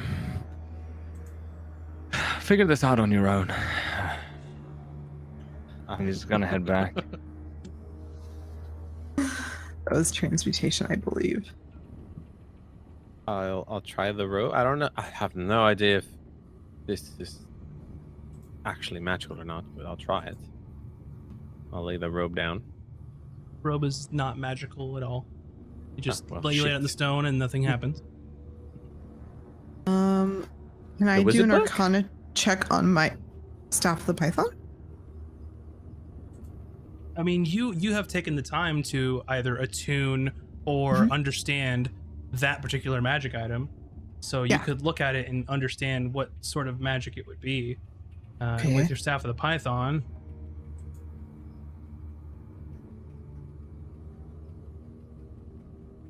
it is a magical item, but doesn't necessarily point to any sort of school related to it. So you would think that if you tossed that onto the stone, that you'd probably get what happened to Hayden. Oh, okay. It's not that it was the wrong type of magic. It's just not a spell. Well, no, that's not necessarily the case because doesn't belong to the school. Azric threw the cloak on there that did nothing. Right, but everything belongs to a school. It's magic. It's just that it could be in a dormant. It's magic, but it's not actively doing the school until you do the thing. Belong to schools. Right, you're saying magic items don't. Unless that magic item is something to do with a spell. Okay. Is everyone else just like staring at their character sheet right now? Nope. I'm gonna try my amulet, since it's my packed weapon or item. Is there anything else that you all may have picked up along the way here that might be useful? A potion that we don't want to use because Cooter wanted that. Did any of you spend time with that potion to try and figure out what it was? Cooter did. How big is Zendal? No, medium size. Oh my god, so funny. I'd like to go put Zendel on that spot.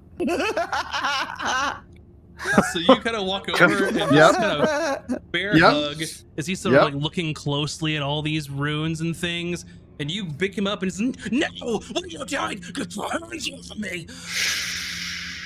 That's all he says. He just shushes him. Make an athletics roll. Okay. Oh shit. This is great. All right. Athletics. 18. Yep. He rolled a 5 acrobatics. So you grab him and he's kicking and screaming, and you set him on the symbol of divination, and nothing happens. Do a magic. What about these? I put the chalices down. Maybe they're magical. I don't know. Well, It's the there's potion. a way to Just tell pour if the potion something out. is magical or not, right? You could spend time with it during your short rest.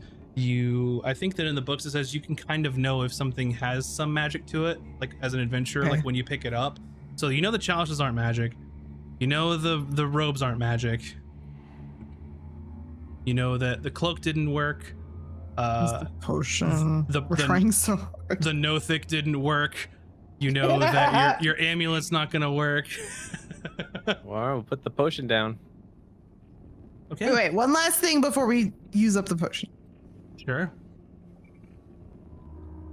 I have a class feature that lets me talk to swimming animals and they can understand me. Does that use divination magic, since all the other like talk to animal spells use divination magic?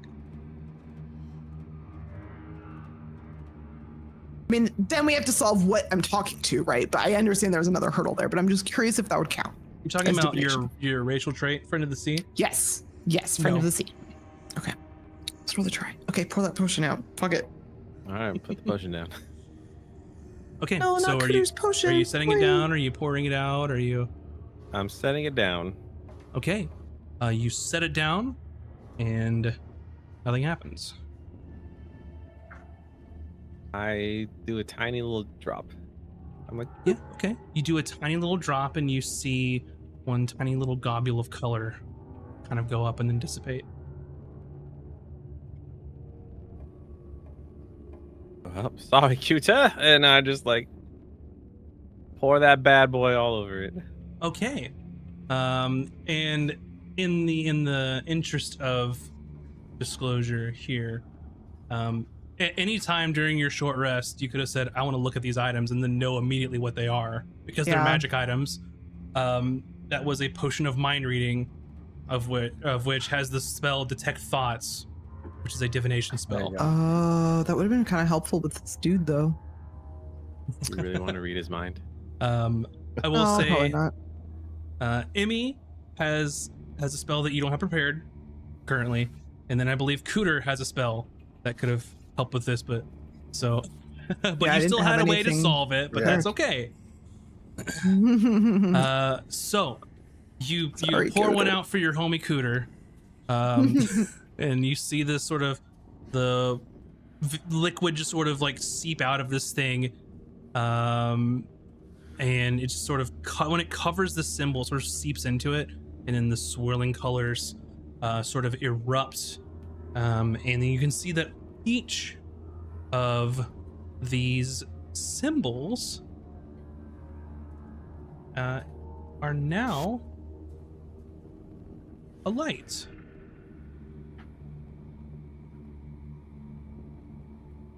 Good job.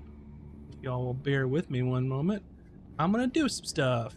Is Emmy still a bear? Can she bear with you still? No. wait, no, you changed. Thank you for that. Could be a bear. Yeah. Could be a bear. Thank you for that. Mm-hmm, Oh man, that's fantastic. Now let's see where I put this stuff.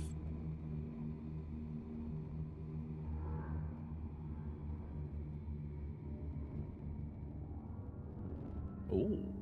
Whoa, they really get glowing. So all of these symbols begin to just light and glow as these sort of magical globules sort of kind of come to life and swirl around you. And in the center, you see sort of a large portal open.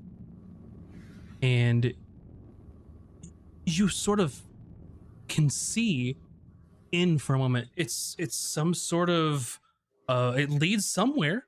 You can see that there are things strewn about inside, like some fine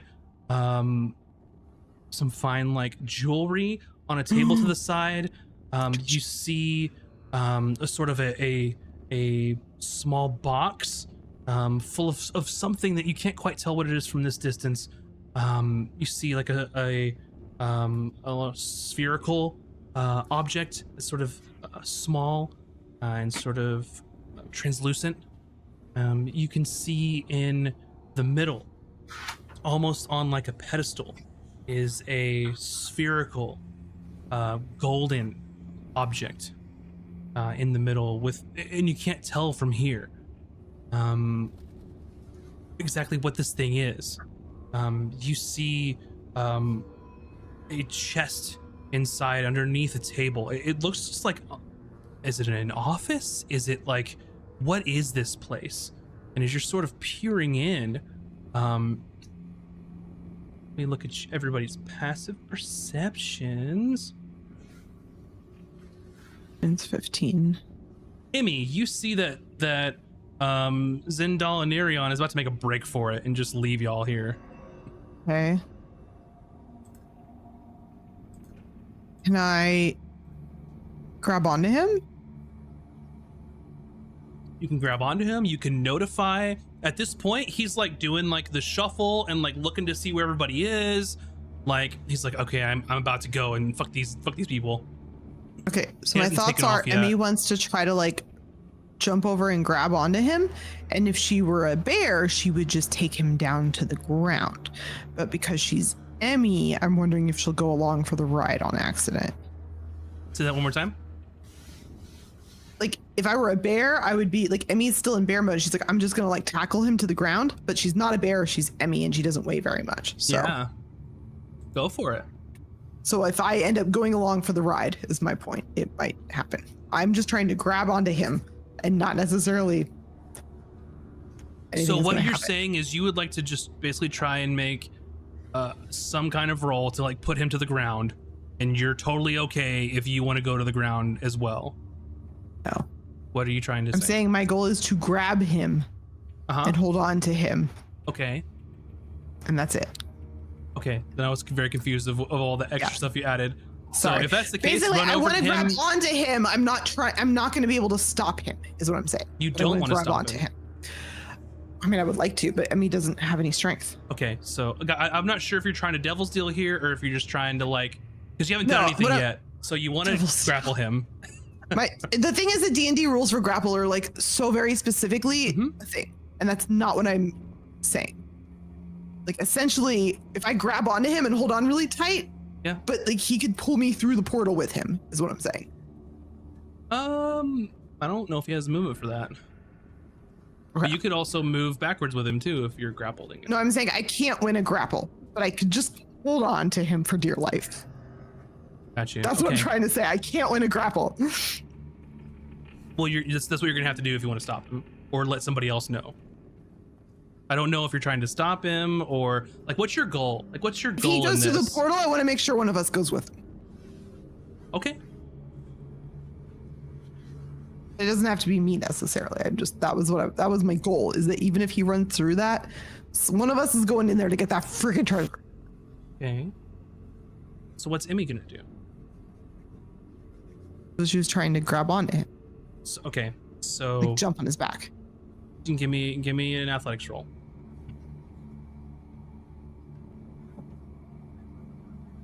It doesn't matter anyways because I rolled 2. Yes, it does. Athletics is +0, so 2. I trip and fall on my face. No, you don't. So I made him roll with disadvantage because I didn't know that he didn't know that you were going to try and grab him because he didn't know that you knew that he was trying to run. And my disadvantage roll was a natural 20 and a natural 1. So okay. Emmy, you run over there and you grab him. I think I just fall on top of him. Sure, yeah. Yeah. I rolled a 3. Yeah, so, okay, you grab him and you just like, he's like, release me, let me go now. And he starts like clawing at you to let him go. Like, he's not being nice anymore at this point. And he is going just wild, feral. I take out my hand and invoke Eldritch Power, and I point it at his big eye, and I'm like, you better calm yourself before you are no longer amongst the living. Okay. 2 things. Number 1, in his current state, to put it bluntly, Zendal don't give a shit. 2, you speak to him and his eye sort of turns to you, like now realizing that you're trying to stop him too. I'll let Gromke and I will let Hayden do something now if it would like.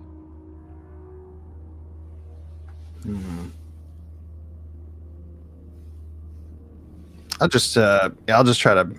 Well, I'm right next to him, so I'd just like to grab onto him. A little bit of a double grapples. Sure, why not? Yeah, just big old grapple on him. You gotta beat a 7 on your athletics roll. All 10 plus 3, I think. Yeah, so y'all got him held down and he can't get anywhere. Hayden, is there anything else you'd like to do?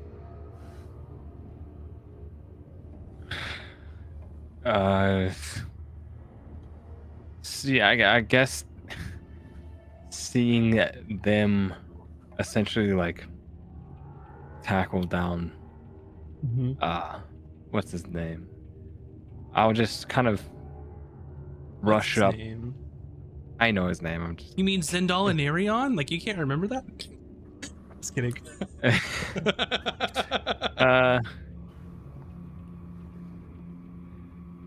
Okay, the portal opened up and we looked through and we just saw objects, a crystal ball, a golden ball, stuff. Sure. Okay. Treasure. We saw treasure. Hayden moves up to here. About how far into the portal would you have to go to reach those things?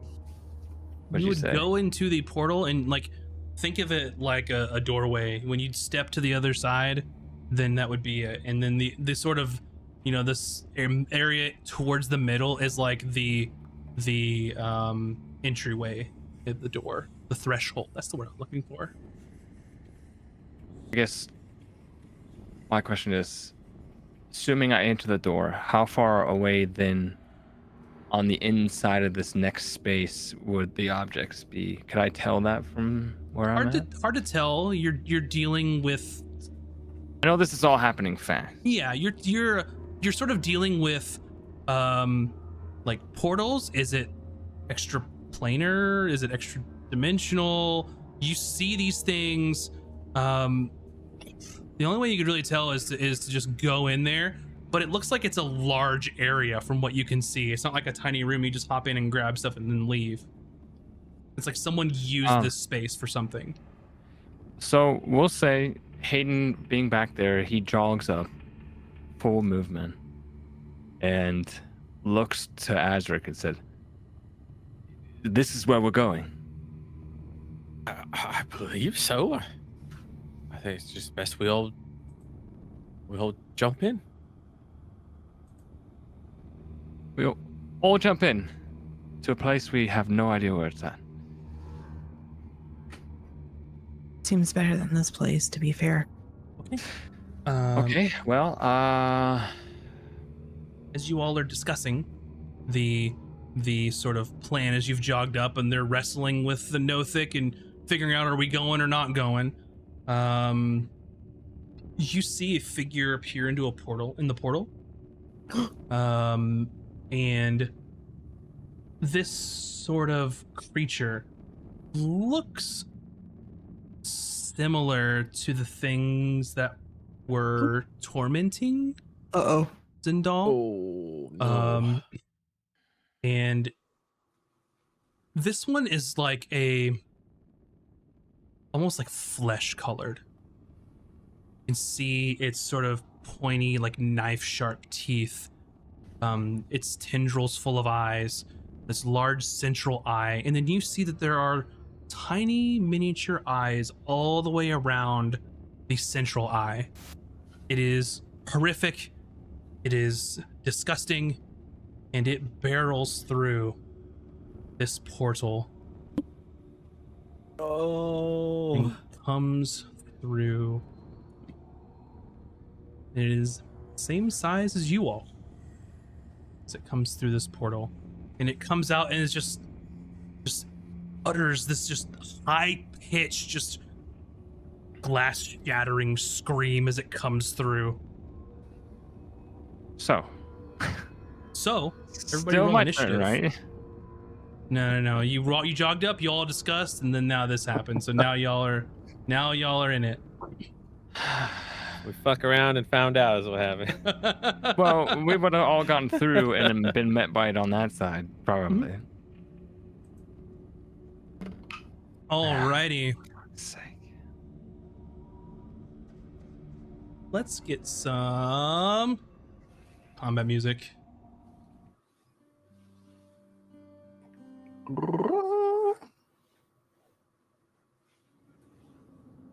There we go. This is bad. I need Emmy. What is your initiative?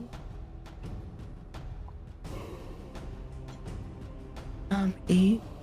8. Azric. 1-2-1. 1 and 1. Aiden. 12. 12. Gromki. 21. 21. Who has the higher dex between you and Azric? Gromky destroys me for sure. Probably 18, yeah. Yep. All right. Gromki's going to be first. This creature does not look pretty, to put lightly. What would you like to do? Gromke would like, I don't know how much I can shove this dude that I'm holding. I want to You can just shove let him this go guy. if you want. Oh, I want to shove him toward him. Gotcha. So, yeah, you could move with Zindal in your hands and then okay. shove him into this thing. I'll allow that as long as if Emmy will agree to let go of him. Yeah. He's very distracted by the thing that just came in the room. Yeah. So let's just say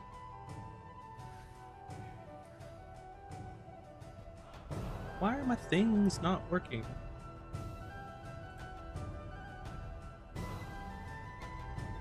There we go. Trying to get a nice little, there you go, a little line of shoves. So you can shove him into him, and I'm just gonna make you just do an opposed and athletics to Zindal's acrobatics, and this will be your action. Okay, just roll acrobatics. You roll athletics. Athletics. Okay. So that's going to be a whole 8. Okay, so Zindal rolled an 8. So the way skill checks work is the status quo stays the same. So you go to shove him, and he realizes what you're shoving him into, and he goes from pushing away from you to like holding onto your arm so you can't get him away. So you still got him grappled if you want to. Letting go at any time you can on your turn. Well, I'll stay there. Wait, is letting go an action? No. Or okay. we'll just hang there. We're Okay. buddies. Gotcha. So you've still got your Well, hold on anymore, Zindal. but- yeah. Yeah. You're still holding him, right? Yeah. Gotcha. I'll still hold him. Anything else you want to do? No, I don't think I really can. Gotcha. Azric. Hello. Hello. Oh, God, I hate this place. I'm gonna hex it and kick. Dex? I'll do intelligence. Dex, No, I'll stick Intel. with Dex. Dex, which one? Dex. We're going with Dex. Just remember that for me because I have no way to indicate that on my Okay. on here, so it's on you. All right. And fire a blast. Okay.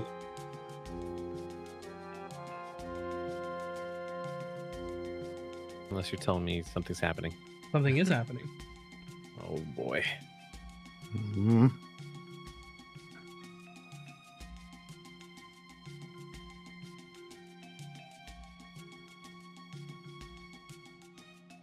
Ready?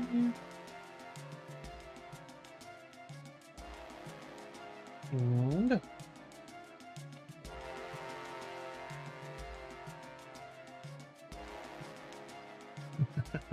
Oh God, why is he you're laughing? Hayden, you feel tingly again. Oh.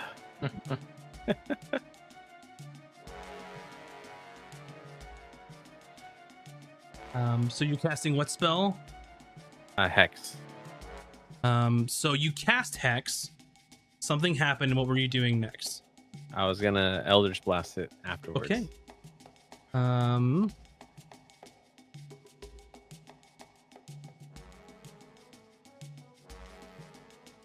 I need you to make a charisma saving throw, Azric. Oh, okay. I'm pretty good at that. 20. 20. Whenever you loose your Eldritch Blast, you see sort of innate magical energy come out of Hayden and basically try and just engulf your Eldritch Blast. But you're able to make it through. And it seems like it gets slowed and then it makes through and then eventually does hit this creature. Oh, crazy. Well, let's see if I do hit. I add numbers to that roll. 17 hit. A 17 does hit. Okay. I do 13 damage. 13 damage. Okay.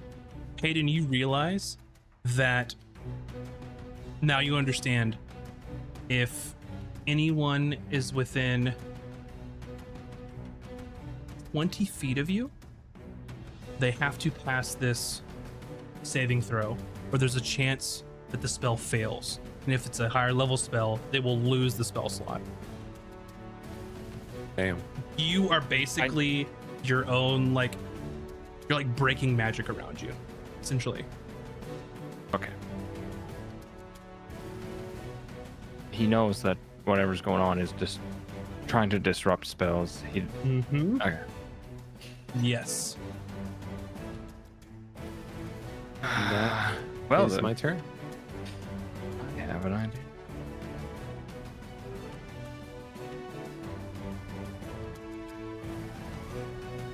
I want to turn the grid back on. That might help, huh? I realize We it was still still see off. it. Yeah, it never went away on my screen. Oh, Yeah. interesting. We still saw it. I think it went away for chat and it went away on my end too. Oh, Oh, not for us. Cool. Just fine. well, that's my turn. There we go. Alrighty. Let me make sure that this is all measured. Yep. Zendal and Arion is being. Are you still being grappled? By Gromkey. And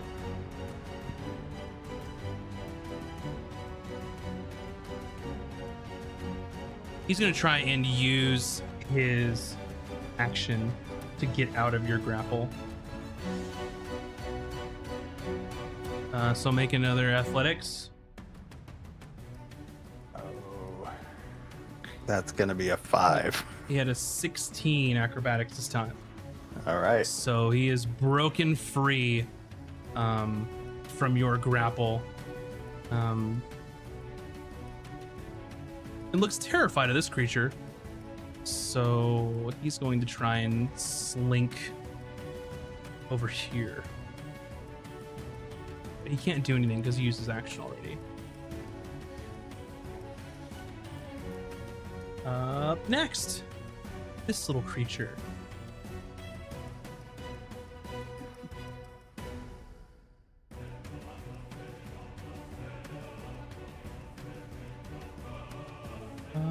Okay.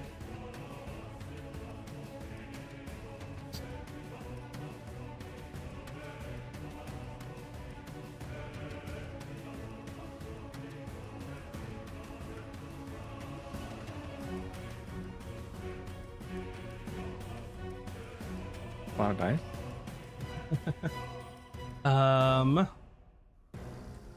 Up first, Gromke.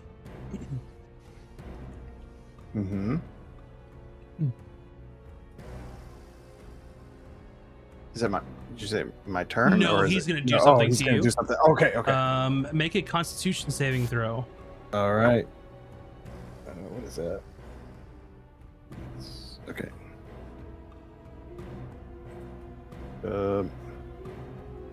11. Okay. You do not succeed on that. You are going to take 18 necrotic damage. One of its eyes comes over to you and just emanates this just ray of like necrotic green ugly energy at you. Ooh. Ooh. And you know this is not a spell, otherwise Hayden's thing would have done stuff. It's just shit that it can do. Azric, make a dex saving throw. Okay. Okay, this will be bad. 12. 12 also fails.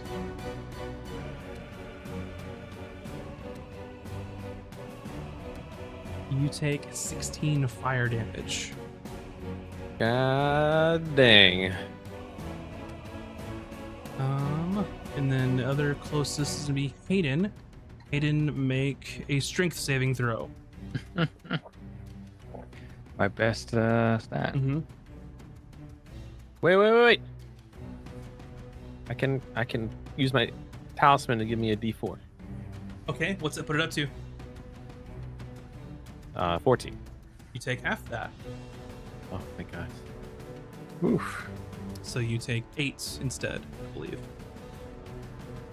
Hayden, strength saving throw. Yeah. What happened to Azric is another eye looked at you and emanated just sort of fire into a line right into you.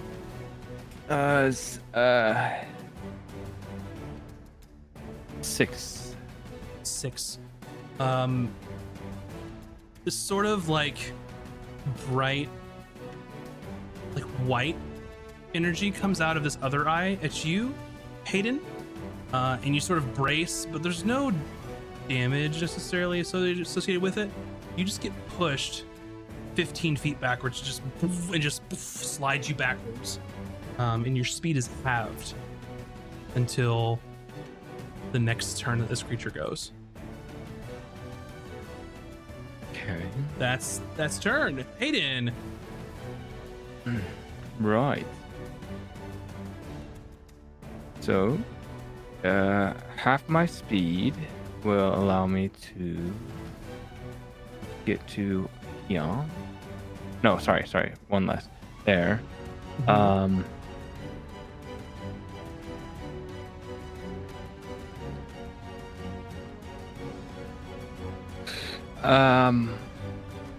I'm going to use my cunning action to dash, go a little bit further, and get right up in this thing's grill. Perfect. And try to slash at its eye stalk with my saber. Go for it. Okay. Come on. Give me some juicy sneak attack.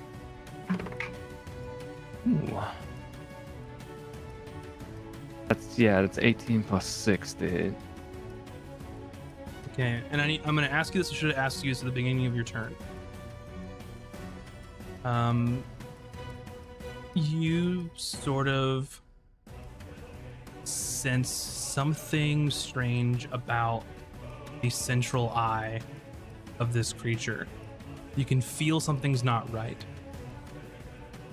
You can continue to attack as normal, in which you will be able to look straight into the eye, or you can choose to purposefully look away, but that would make you attack at disadvantage.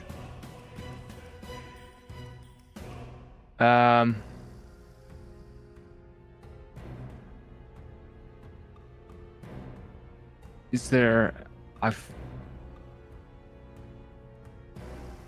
I'm not sure Hayden would know what this thing is.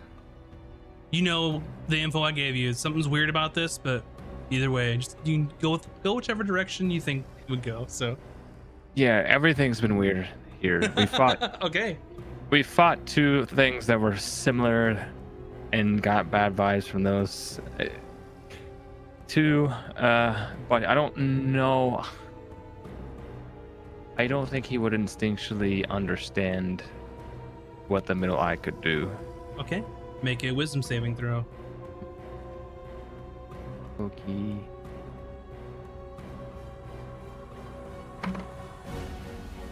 Wisdom save will be 18.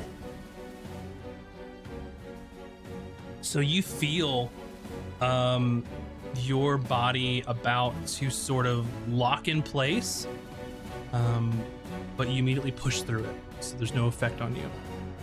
Now he's got an idea of what's wrong with it. You do.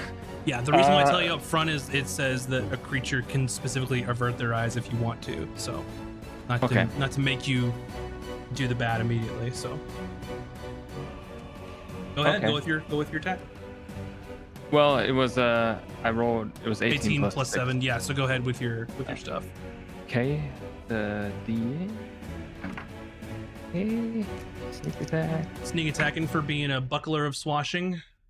Yep. That'll be 14 damage on that strike. 14 damage. Ooh-wee. Very nice. Doesn't like that. Is that effect a once per turn thing, or if I go to attack again, do I have to look away? Can it just do it whenever?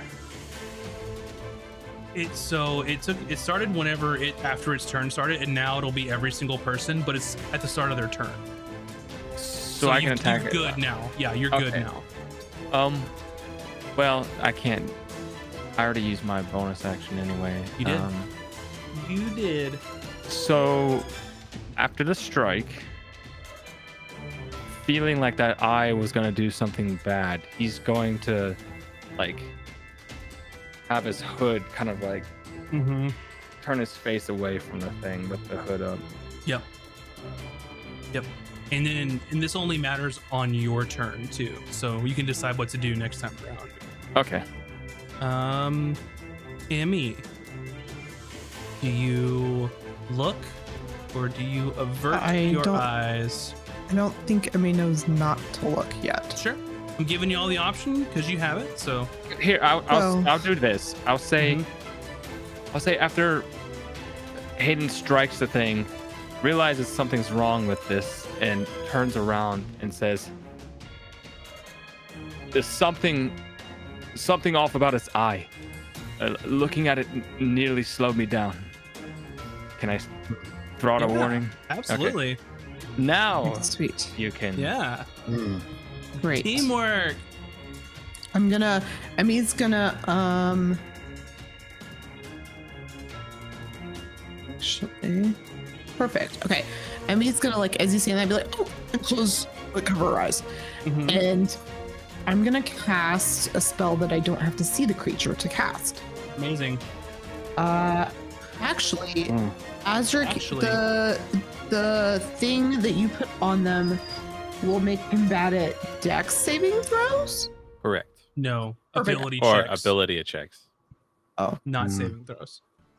right.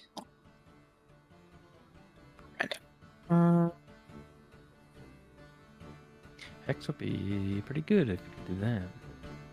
Yeah, it's Yeah, kind of like the you get the OP, I damage in guess. combat, and then Dex helps with like acrobatics or strength with athletics, but then the other stuff is like the out of combat stuff. Yeah. Wait.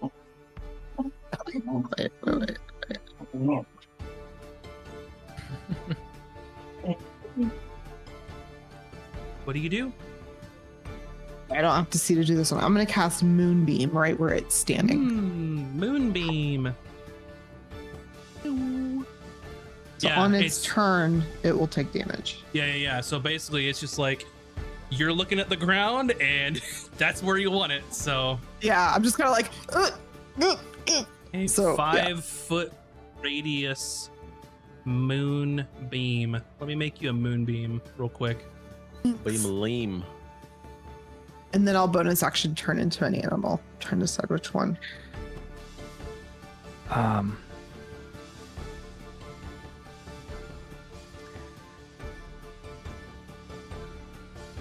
Ask a stupid question. If I can give you a stupid answer. Yeah. Does blind sight? If I have blind sight, could I close my eyes and still know where something is? Absolutely. Fantastic! I turned into a giant crab. Absolutely. Whoa. I was like, wait a minute. Okay, so Moonbeam's 5 feet, right? Yeah. Yeah. Finesse this circle. So I'm guessing you're putting it right on him. Yeah. Alrighty. And you turn into a giant crab. Are you large now, or are you medium? I am a medium crab. I'm like a big version of Bucket. I'm a blue crab. You're a big bucket. Big bucket energy. All right, so you cast Moonbeam. Do it work? Yeah. And you just see sort of these magical globules start arcing back and forth. Sort of, well, you'll find out soon enough. It looks like that they're sort of coming alive. Anything else you'd like to do? Like to move? Yeah, I want to move. Well, I don't know to move away from Hayden, You do I? You saw what happened with Azric's. Okay, I just want to move Blast. out of that little thing for now. Oh, that is a good point, though. You need I to would make... have done that before. I would have Yeah. probably done that before casting if I'd have known You to know. get away from him. Yeah. Everybody saw it happen. This magic is manifesting itself, in here. Yeah, So if sorry, you I got cast- too distracted with other things, Yeah, but I yeah, knew yeah. that was a thing. But that's about to go away anyway. So after you Okay, cast sweet. that spell, something new happens. All right. Sorry, everyone. So that goes away. Gromkey. Mm-hmm. Grumpy's ultra interested in what's wrong with this thing's eye and looks right at it. And like when you tell somebody not to look at something, like immediately you're gonna look. I said don't look. Make a wisdom saving so- throw. All right. That's amazing. And, Take These good anger. inspiration for that. what's let's see. What kind of check on this? Wisdom saving throw. So 11, 12, 13. Okay, so after this, you have an inspiration point for doing that because it's Okay. amazing, for purposefully hindering yourself. So 13, and you go to grab your weapon, and you're gonna take your crossbow and you're gonna Yes. gun this monster down. You do this every day. This is your thing, and you grab Yes. your crossbow, and then you stop, and you become stunned. Oh. Oil You- can. Wait, I don't know. Can I Uh-huh. talk? You can, you're incapacitated, you can't move, and you can speak only falteringly. So what you did is exactly what you could do. You automatically fail strength and dex saving throws, and attack rolls against you have advantage. Oof. All right. And then incapacitated basically means you can't take actions or reactions. So you're stuck. Mm-hmm. Azric, do you look or do you not look? I run back with Emmy first. Sure. And then I look because I need to hit this guy. Okay. You are no longer in range where that matters. So you run back and then you sort of squint and like open one of your eyes a little bit and nothing happens and you're like, well, what's everybody talking about? This is fine. And then do what you're gonna do. Oh, there was problem. Eldritch Blast. Excellent. 16 to hit. That does hit. Fantastic. I shall roll the d6, not d8. Okay. 15 damage. 15 damage. Very nice. Yeah, it's looking hurt. That is all my actions. Okay. Or no, I get a bonus? Yes, I still have a bonus. Mm-hmm. I summon a little tinny guy right there. Below it. Okay.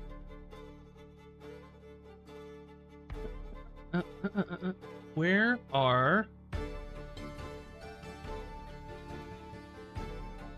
Oh. Tentacle. Can it act on this turn or next turn? When you create a tentacle, you can make a melee attack. Go melee for spell it. attack. All right. Melee spell attack. Oh yeah, that's 17 plus. That hits. Yeah, go for it. And it does a d8 cold damage. Mm-hmm. 5 cold damage, and its speed is reduced by 10 Okay. until its next turn. It's looking hurt. Nice. And that is it. Alrighty, Zendal and Nerion sees what's happening to you all.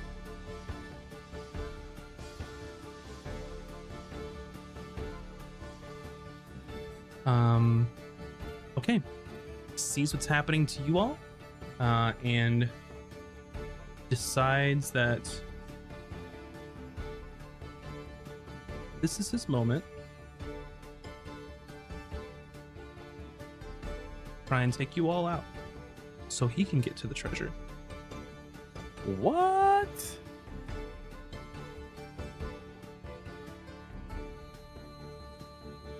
It's definitely too late. So just tell me, because it's probably definitely too late. I did mean to say if there was a way to hit both of them with fairy fire, I wanted to do it earlier, but I forgot to say that. No, that is way too late for that. I figured.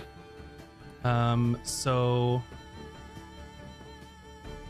Damn it. he's going to run up to Gromkey as Gromkey is stunned. He's very upset because Gromkey grabbed him. And Emmy grabbed him, trying to keep him from his life's work. Everything that they have wanted in their entire fabric of their being, you kept it from him.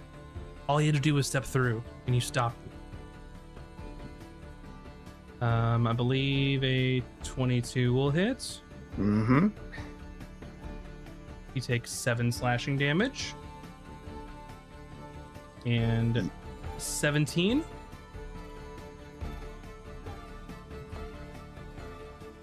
You will take an additional 5 slashing damage. That would be down. No. Okay. So you see him sort of slinking around, and sees that you're stunned. Everyone's focused on this sort of beholderkin, and he just comes at you and dives and starts slashing away at you. And you are unconscious. Alrighty. The Gauth. What happens on Moonbeam? Yeah, Moonbeam. Okay, so if he starts his turn in the Moonbeam, Sure then he's does. going to take. It's engulfed in ghostly flames that cause searing pain, and it must make a Constitution saving throw.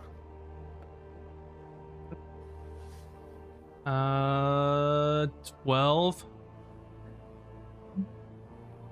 That fails, Okay. I think.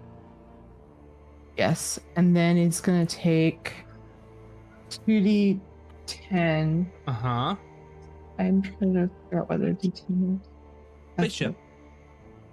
Oh, wait, what?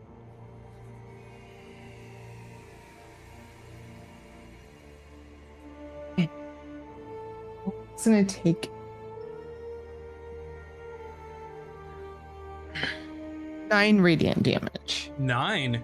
Please describe to me how this thing is burned alive in moonlight. What? Oh, snap. Okay. Mm-hmm. Right. It just.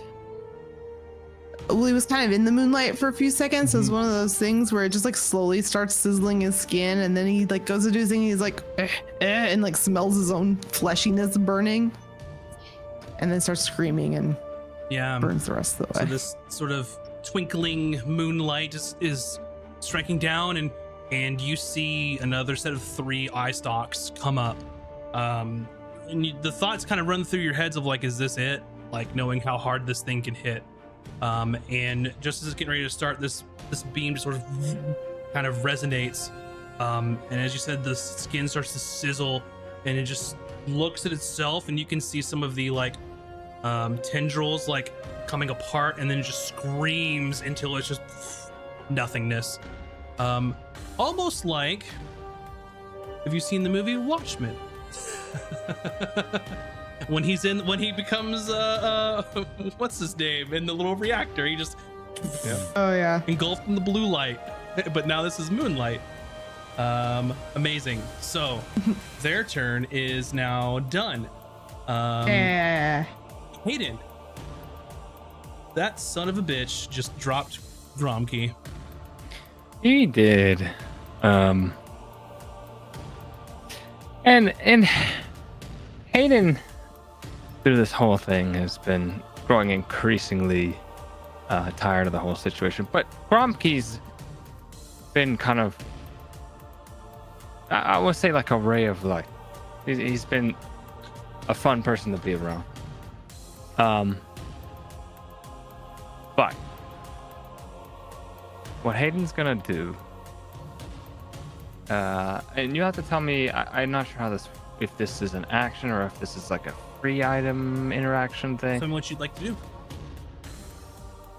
I have this bag of ball bearings, Yeah.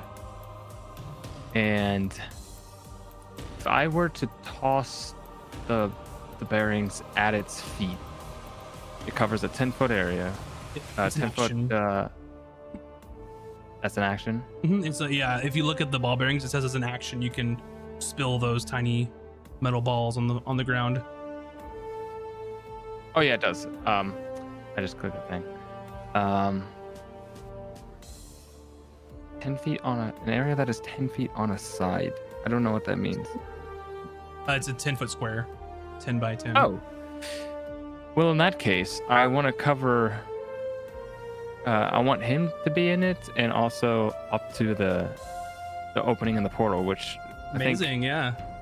where the tentacle is and where the creature is. That square is 10 feet, right? Yeah, I'll draw I- a little 10-foot real quick. I don't want them underneath the Gromkey, but a little bit. Yes. I want I to throw drew a them 10 there. by 10, but it made 3 squares. I think the What the black fuck? square is there's like a black square. Yeah, I don't know. We could pretend. We could pretend. I'll fix it So- in post. It's fine. So I do that, and I yell to Azric and enemy, like, you two take care of the creature. I'm gonna see what's on the other side of this portal. And Hayden's gonna go through. Oh my god. Use my movement to go through. Yeah. So you take a step and you sort of go through. So you're no longer on this plane. And what you see inside, it looks like some sort of, maybe it was an office for someone at some point. You see the sort of large, like this golden, like spherical object with all sorts of sort of maybe symbols or something on it.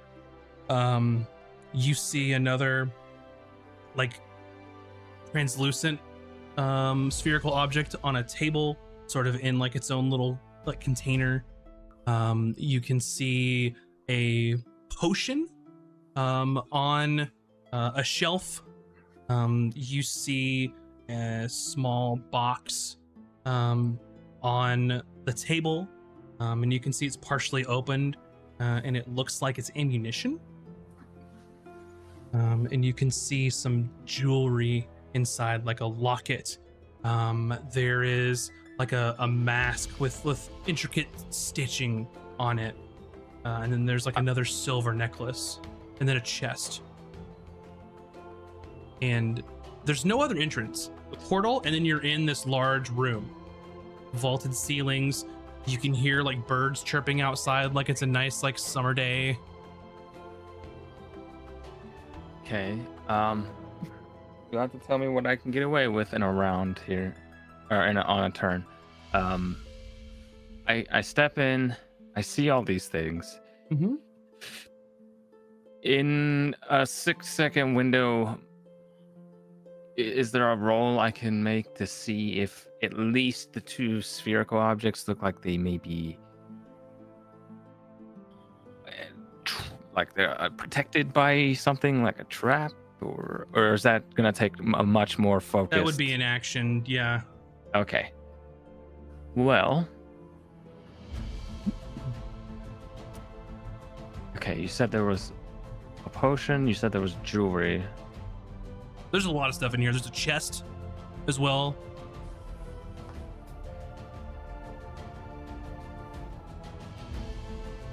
You know what? Now that he's through and he sees what's in here, we'll say I step just inside. Yeah. I'm going to.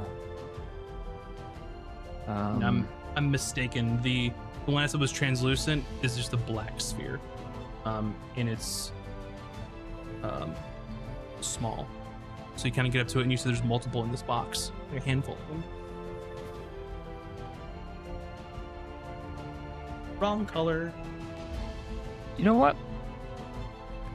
Is there a corner of this room where I can get out of sight of the creature?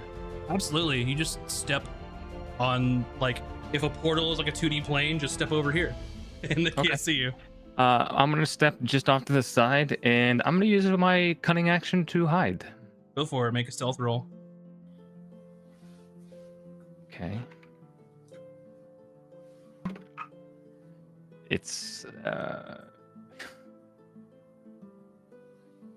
yeah, it's 27. Okay. You, as far as everyone else is concerned, you went to that portal and then vanished out of existence. Good. Emmy. Unless you had something else you're going to say. Sorry. What's happening? No. Unless you had something else. Yes. Oh, no, that's it. Okay. I don't think there's anything else. Go ahead, Emmy. I'm actually not looking, so I don't actually see Hayden go in there. Okay. I'm diverting my eyes down towards the ground, but that means I do see Gromkey. Mm-hmm. And I'm gonna run up to him. And I'm gonna use Healing Word at 2nd level. Mm-hmm. Just so you know, if you're using healing word, you don't have to move up to him. It's ranged, unless you just want to. I kind of just wanted Okay, to. go for it. But that did make me think. Let me double check to make sure I don't have a better healing option. Cause I think the only other option at your level would be cure wounds. I was looking to see if I had a healing potion. Don't. Ah. I gave it to. I don't remember. Okay. I think I gave it to Gromke. Actually, does he still have it on him? Frozen in time, Max. Uh-oh. Yeah, you're. Can y'all hear me though? Yes, we hear Yeah. you just fine. Yeah. Oh, okay, cool. I'm just gonna leave my face like this the whole time. I don't think I wrote it in my inventory. The but I end do of remember contemplation. using it Oh, once. you returned. Yes. All right, cool. I'm just gonna use healing word since I can't remember if I gave you the healing Go for potion it. or not. It's not on my sheet though, so I will use it second level though. And because I don't have to go up, sure, I'll just stay back there.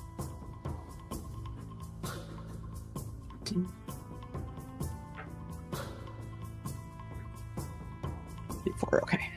Two. No, three. Two.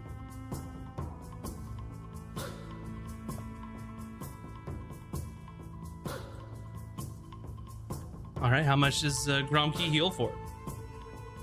6, no, 9 healing. All right. Is there anything else that Emmy would like to do? Oh, I'm out of spells. Oh, I can move the moonbeam. It's just That a little thing's still groggy. in Don't it? look at the eye. Don't look at the eye. Can I move the moonbeam onto? It's an action. Other to do guy? so. Oh, it's an action. Okay, never mind. Oh wait, no, healing word's a bonus action. So I will move the moonbeam onto what's his face if he's acting out.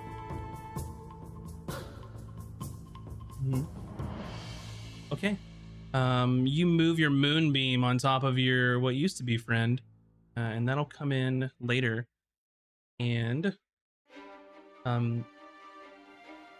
from casting that spell,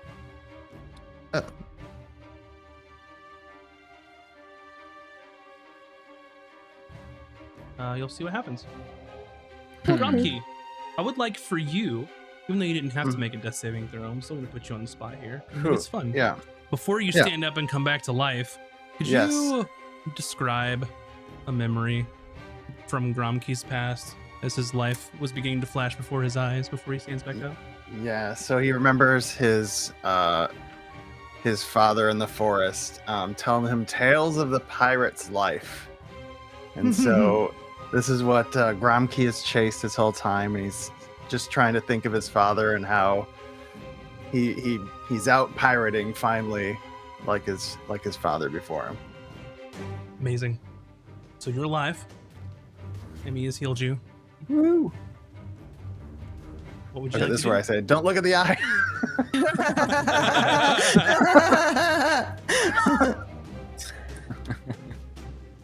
So what's is the eye down, or what's It's what's dead. the thing? Emmy killed Okay, it. The Okay. thing that brought you down was the Nothic that was helping right. you all through the whole time, and he took Okay. advantage of you being stunned. What's the symbol on the portal? Is that just Oh, this little guy? yeah? That's just Azric's tentacle. He has every now and Oh, again. okay. That. So That little guy? We'll worry about that little guy. just So- for clarification, there's a moonbeam on the guy. There's Yes. ball bearings on the ground around him, and there's also a tentacle there. Yeah, he's screwed. All right. So like, am I prone because I was down, or did? You can stand up with half your movement. That's easy peasy. Okay. So we stand up with half my movement, planar warrior, and just try to take a shot at that Nothic. Gotcha. Are you gonna try and move away, or are you gonna melee him, or? And yeah, I'm gonna try to back away from him. Got Oops. you. You will get an attack opportunity Sure. from him. But you would know that heavy crossbow ain't too good up close. So I just kind of, in a motion of standing up and kind of wincing back a bit to while he's grabbing his crossbow. 14 to hit. Got 15. Misses. Nice. All right, go for it. All right.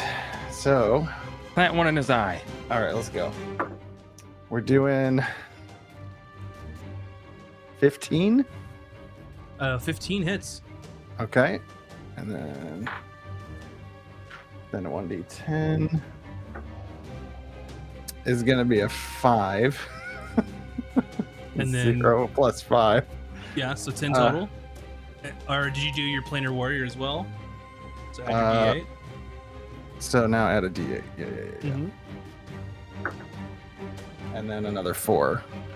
So 14. So- Not so bad. There we go. Your crossbow bolt lodges into him. Azric. Anything weird happen before I do anything? Not yet. All right. Well, Zendal, you have made a grave error, and I'm going to bonus action move my hex onto Zendal and choose Dex. Okay. And then I'm going to move up behind Gromsky and fire an Eldritch Blast. Alrighty. The 15 hit. 15 does. Fantastic. That shall do. Where'd my dice go?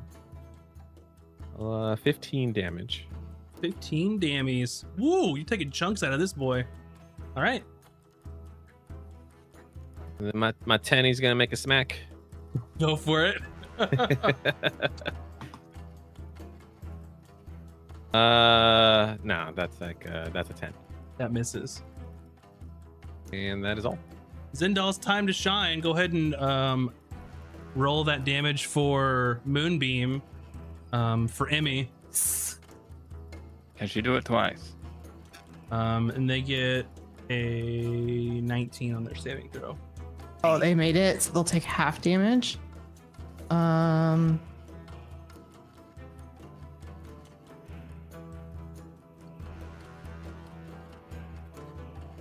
7 damage, half, so 7? 3. 3, yep. Perfect. He takes the 3. He's going to try and step out of the ball bearings. But I think he has to make a save for that too, right, Hayden? Yeah, a creature moving across the covered area must succeed on a DC 10 Dex save. He has disadvantage on Dex with Hex. Not saves. Ability checks. Got it. Mm-hmm. If it was like an acrobatics, then it would be. That's but what I not was hoping saves. it would be. No. They got an 11. It's okay. So they're still there. If he wants to go to that portal, he has to go around him or go through him. So he steps over here, and he's going to give Azric a look, and I need you to make a Constitution saving throw. Uh-oh. Okay. Nat 20, baby. That's 20. Perfect. Okay, awesome. You will take half. So you'll take 4 necrotic damage as sort of a like as eye stares at you and kind of just fills your vision. You shake it off, but you still kind of feel like some odd like necrotic energy in you. I'm resistant to necrotic, so does that mean So I take it'll be 2? So I'd say 3. I think you said 4. Yeah, so then you would only take 2. So yeah, save and resist. Nice. That's gonna be their turn. And then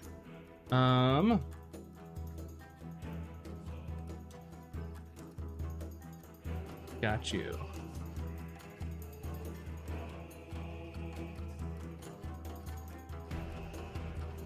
Gromkey?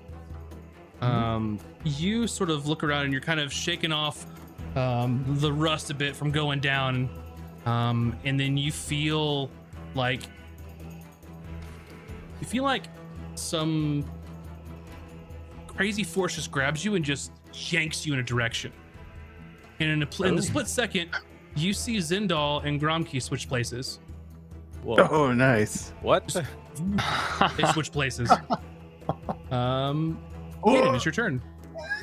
Excellent. So, remind me again. We have the 2 spheres on one side of the room. We have a chest. We have a shelf with a potion, and a table with jewelry and a mask. Jewelry. There's jewelry and like some fine, like a mask and some fine clothing. There's like a box with a bunch of small little spheres that are jet black, and then there's a chest. A lot of stuff in here.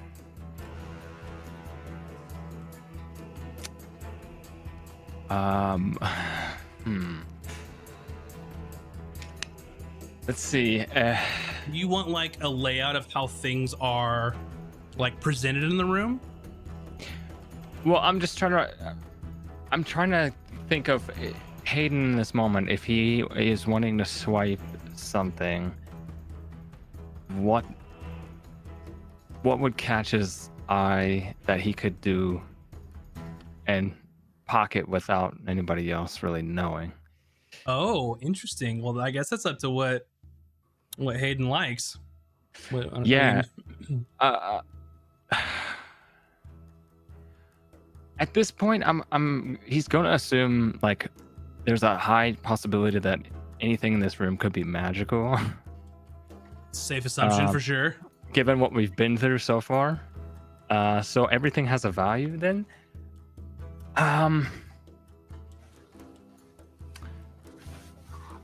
There was a case with several small black orbs, you said? Yes, there is. They're like kind of in a small little case, and there are, let me tell you exactly how many there are. There are 8. 8 just black orbs, no symbols on them, no nothing, huh? Like tiny as well. They're like 3/4 of an inch. Little small orb beads things in a little case. Okay. And I'm assuming this is a closable case, something I could put in. Yeah, you just you just grab it and put it in there. Yeah, we'll do that. You'll have to let me know how much I can get away with using an action for this.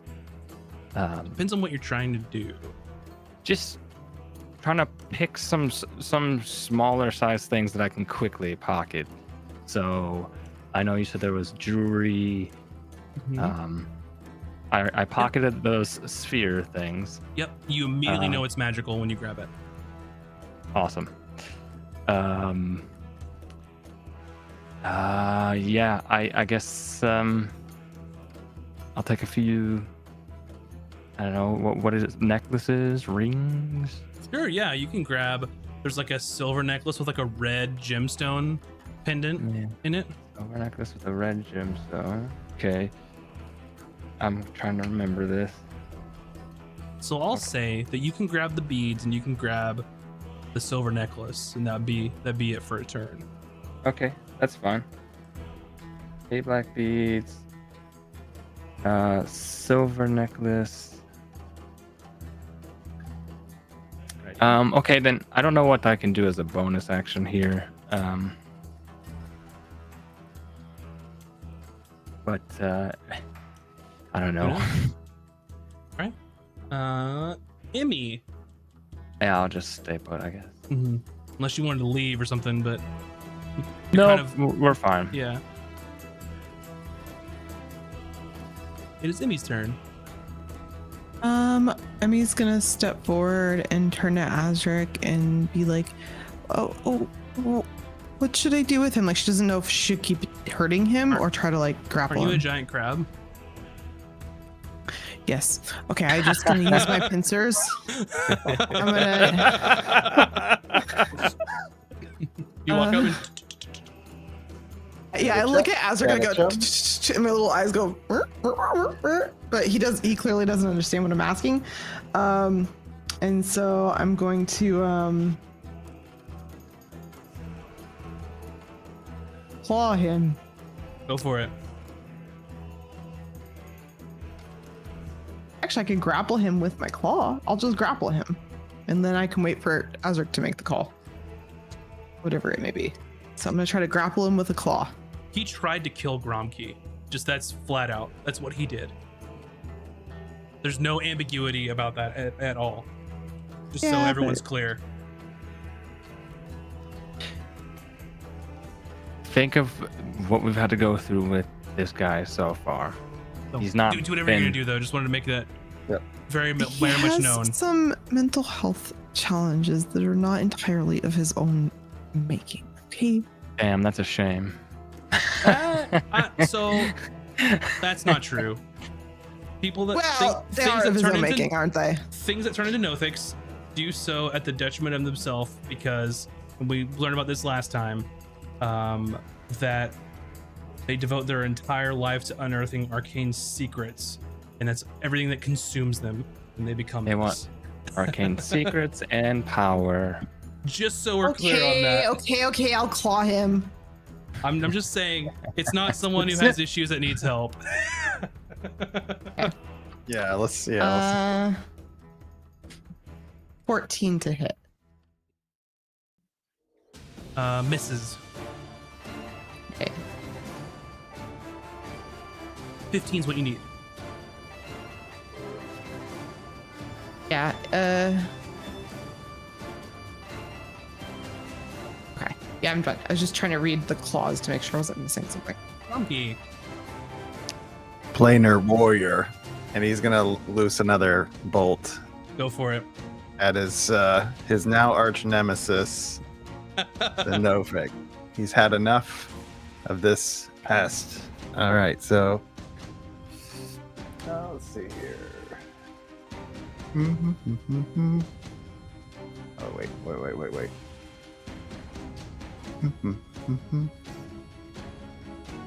15. The 15 is exactly what you need. Okay. His AC is 15. So Okay, 15. y'all would know that now. Okay. Yes. So 1d10. So we got 6, and then the planar warrior. It's gonna be a 4, so 10 damage. Plus 5. Oh, Because you use 1d10 plus 5 plus d8. Yes. So 15. yes. Please describe how you get revenge against your Okay. arch nemesis. Okay. He had 13 health left.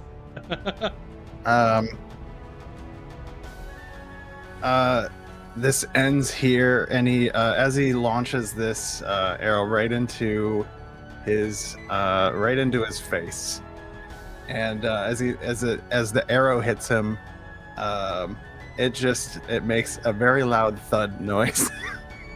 Is that too much? Is this too much? Am I getting too? As I started to say that, I'm like, this is a little too gruesome. No.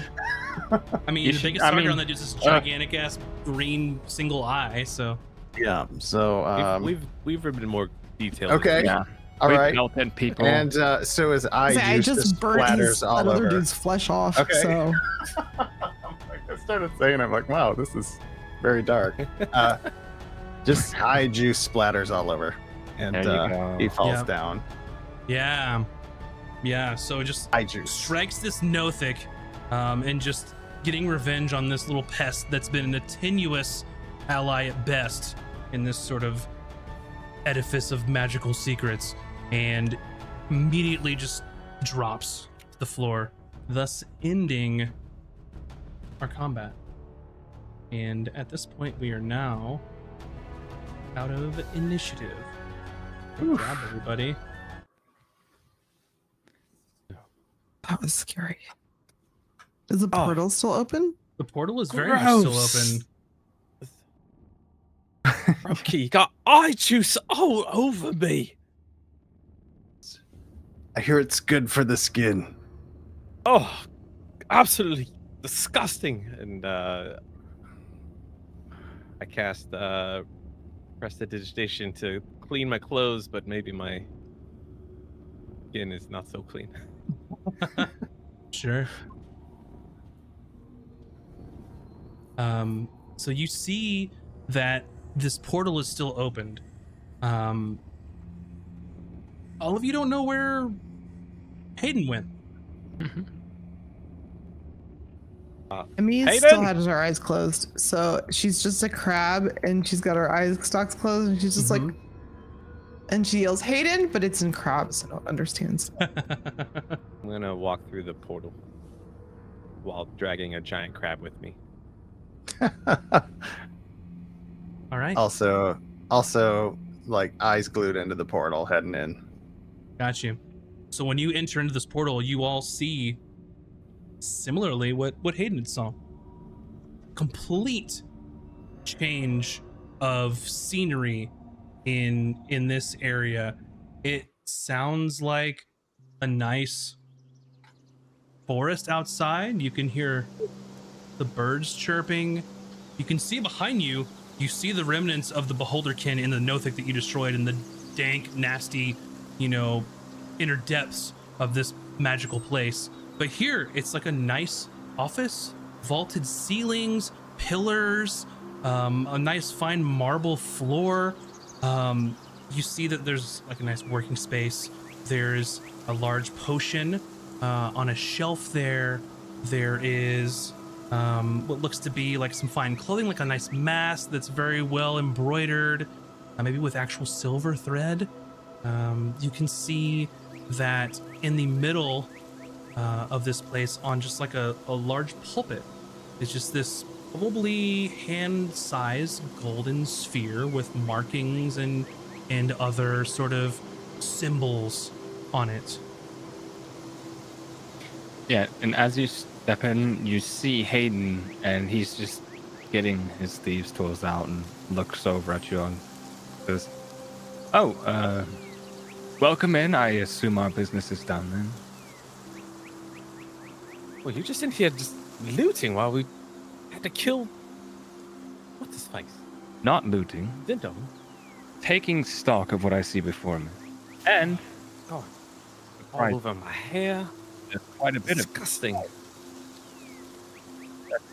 Unfortunately. So, there's enough to go around. I don't know what Grumpy was looking for, but there's some dangerous looking spheres up there. There's some finery up here. And what I assume is a locked chest right in front of me, but I thought Yeah, it is a locked chest in front of you. So if you would like to use your lockpicking tools, you could. Go for it. I will inspect around it to make sure there's no trapped locking mechanism, no magical chicanery going around it. Give me investigation roll. Feel free to have a look around, by the way. Smack Emmy the crab. Emmy, you don't need to be a giant crab anymore, do you? Okay, I'll uncrab. What was the investigation? Yes. 16. Seems like a locked chest to you. You don't mind if I take a stab at opening this, yeah? Oh, please. I mean, yeah, why not? I will. There might be a key around, maybe, perhaps. Fair point. You figure that out, and we'll look around. Why don't I do this? You look for a key. Okay. Emmy does not look for a key, but she does go and grab that potion so she can give it to Cooter later. Okay. Amazing. So you grab that potion, and I'll tell you what it looks like. Okay. It's for Cooter if Cooter's listening. Nice. I might be rolling sleight of hand. Yeah, one moment. Yep, One no problem. moment. One at a time. So there's like a transparent liquid, and it's sort of inside of this transparent liquid. It's floating. It looks like maybe like part of a horn or like some kind of like keratin type stuff, and it's like very like a thin sliver that's kind of curved. A toenail? Ew. Yeah, possibly could be that. Okay, I'm definitely giving this to Cooter.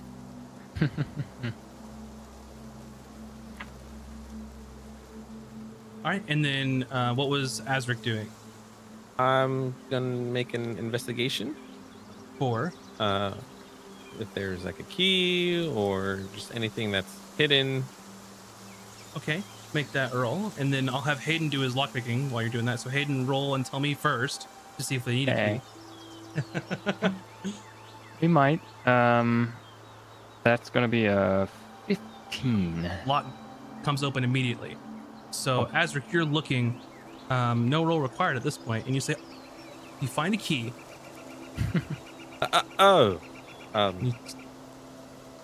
What? It's fine. We can actually keep them. Yeah, it's as long as it's open, right? Key. We did it. Well, we've got the treasure. Your map was real. It was really here. This means we're like real pirates. I'm never doing this again. Hayden, you open the chest, and it is Carefully, I open it. full of coin. Platinum, gold, silver, copper, just every flavor of coin, and it's just full in this chest.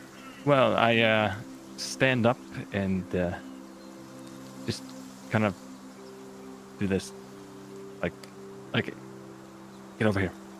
Come look at this. I think this is the most gold I've ever seen in my life. So I'll hover around the chest with Hayden. Yeah, we're all hovering. Yeah. I'm hovering. Yeah. This is Gromke some actual treasure. Gromke grabbed that mask and was looking at it until the treasure was opened and saw all that, and he just kind of sets the mask down and goes and looks at all the shiny. Yeah, lots of shiny. Yeah. God, it's beautiful. Hayden's just gonna step back and let everybody do what they will with that.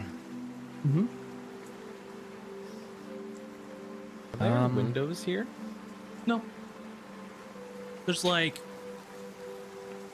up high, there's like a dome that kind of looks like it has some stained glass at the top, but it, like, you don't know if it's real or not. There's just birds singing outside. Like, there's no visible entrance in or out at all, other than the portal. How much space is there in the chest? Like, can we put things in there on top of the coins? You'd like. We try to grab anything that's grabbable. Anything that's not bolted down. Yeah. So might want to be careful with the spheres. Right. So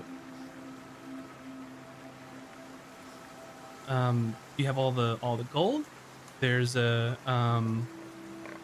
gold locket there. That's looks like it's worth something. There's this sort of very nice like black velvet mask with like silver thread that seems expensive. You grab a box and you sort of open it, and it looks like bullets. And whenever you pick it up, you inherently know that it's magical of some kind. So you can put those in the chest. All right. The potion you've got. And it looks like all that's left is the big gold, like hands, palm-sized sphere thing in the middle. I'm gonna. Can we tell it's magical? I don't want to grab into some weird stuff might happen. Arcana. 22. I guess the good way to put it is magical AF. This As thing for cold. is, you're looking at it, and this isn't like detect magic, but you're like, that's got to be a thing, right? Like, it's on a big pedestal in the middle. It's gold. Like, I guess my question is, can I tell if I remove it or try to grab it, it will close the portal? Doesn't seem connected to the portal in any way, but there's really no way to tell that, to be honest. Let's grab it then. Okay. So you take it off of the pedestal, and all of you are immediately taken out of this room. And you are sort of brought back to the entrance of the entire place that you were in. Oh God, please tell me we have the chest. Yeah. If you were holding on to it, everything you've got, you've grabbed everything out of the room. So Okay. yeah, that's not. Yeah, that's. I was like, all that for nothing. All we got is No, that. no, not like this. Oh my God. Okay. Yeah. So you are back outside, in the front of the sort of this ruinous building. Oh, we did it. We've actually done it. We've all lived.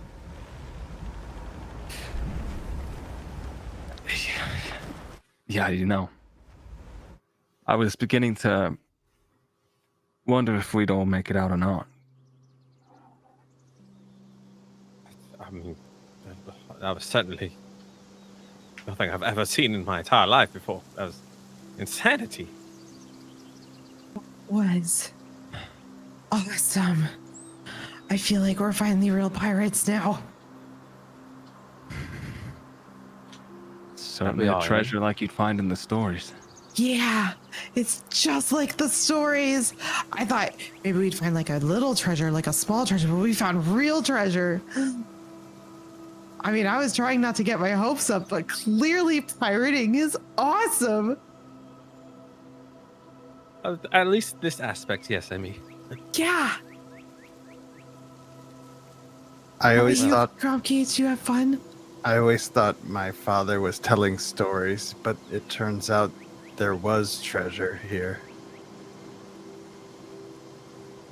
Right, and we are partners, Grumpy, so you will get your share. I mean, as much as I would hate to see you leave, I would absolutely love you to join the crew, but I know in your heart you want to retire. Oh, you should join the crew, Grumpy. You should No, at least consider it. I'll take my share back to my parents, and I think I'm going to take up a new profession of farming. Farming, but why? This was so much fun. I We don't almost think died like 5 times.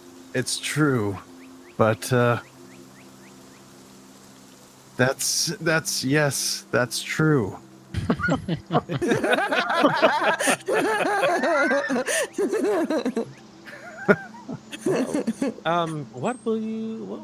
What's your produce of choice? What will you be farming?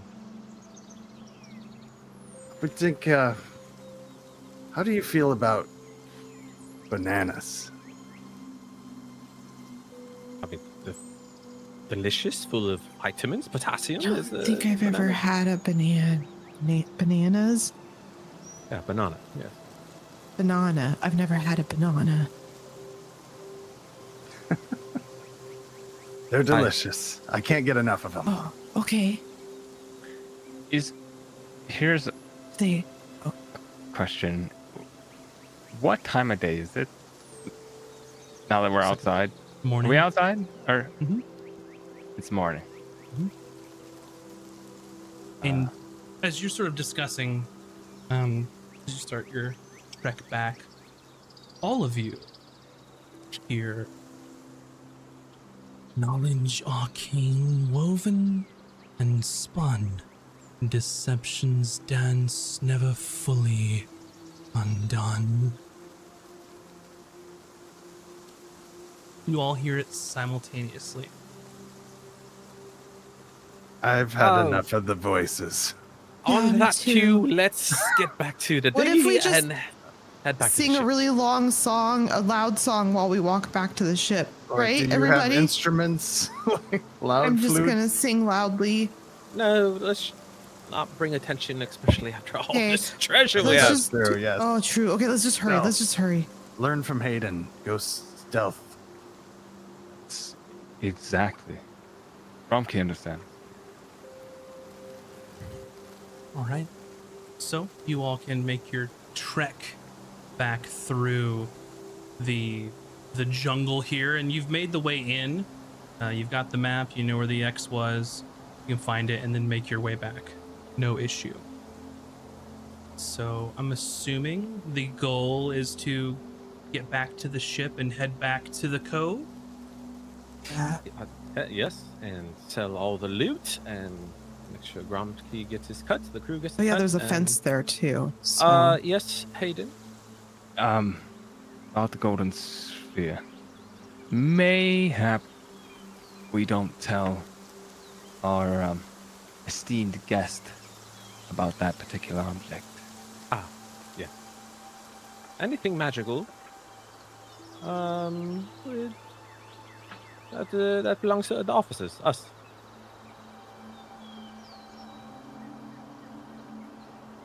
It's a hefty sum we're bringing on board. I can't wait to count it. The crew is going to be so happy. I can't wait to tell Chowder that she can get new supplies for cooking with. All that glitters is gold. Yeah. You sure you wouldn't reconsider Gromsky joining the crew? At least, if you change your mind, you're absolutely welcome. Of course. You have a friend in Gromke. Thank you for saving my life and finding the treasure. But I think it is time for me to hang up my crossbow. Well, Gromke, Okay. you have a friend in me. But let us not say Thank you. farewells yet. We have to return Sure. and celebrate. So, as you make your way back, kind of in the back of your mind, you know Gromke's old crew is looking for you all. And you make your way around the edge of the island, since you sort of kind of put yourself in an area where it would be difficult to be seen for anyone approaching. You make your way around the island, and you immediately see the Crimson Gale in open water near the island.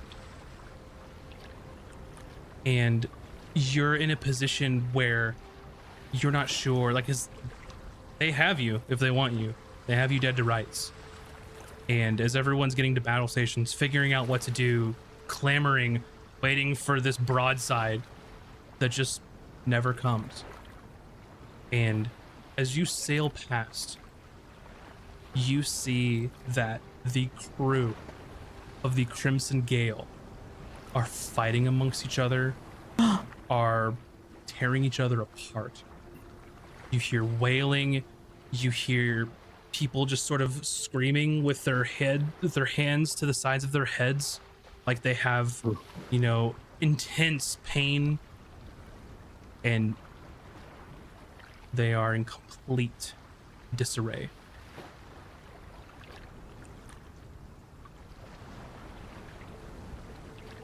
Serves them right. An awful crew. I would take this as a blessing. Let's get the fuck out of here. Yeah. Yeah. And you sail away, and it's almost surreal looking past as you see crew turning on crew. You see one member slice through another with their cutlass, someone else sort of shoving someone overboard. It's brutal.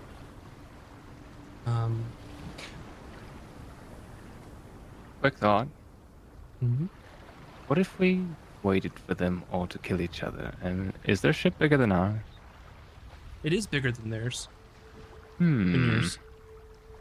It would be a shame to leave a larger ship unoccupied. Yeah. They're obviously gone insane, and I don't want to experience what they're experiencing with our crew. Well, I think I have an inkling what might be happening to them. Same thing that very well could have happened to us upon arriving. I don't know why we were lucky, but I think it's the voice, maybe the voice. Probably the voice. Hey, are we at the island or we're back at the cove? They arrived at the island, the Whispering Oh, they Island. followed us. Okay, Yes. and they heard they're okay. Yeah. I agree with. They had a I mean, very I- different experience. Hayden So has a far. really good point. Yeah. I love your idea, Mr. Hayden.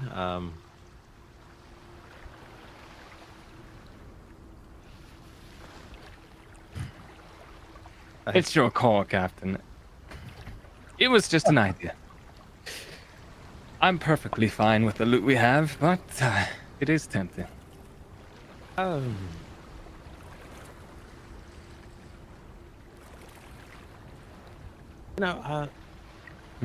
have too much. Sometimes too much of a good thing might be bad for us. So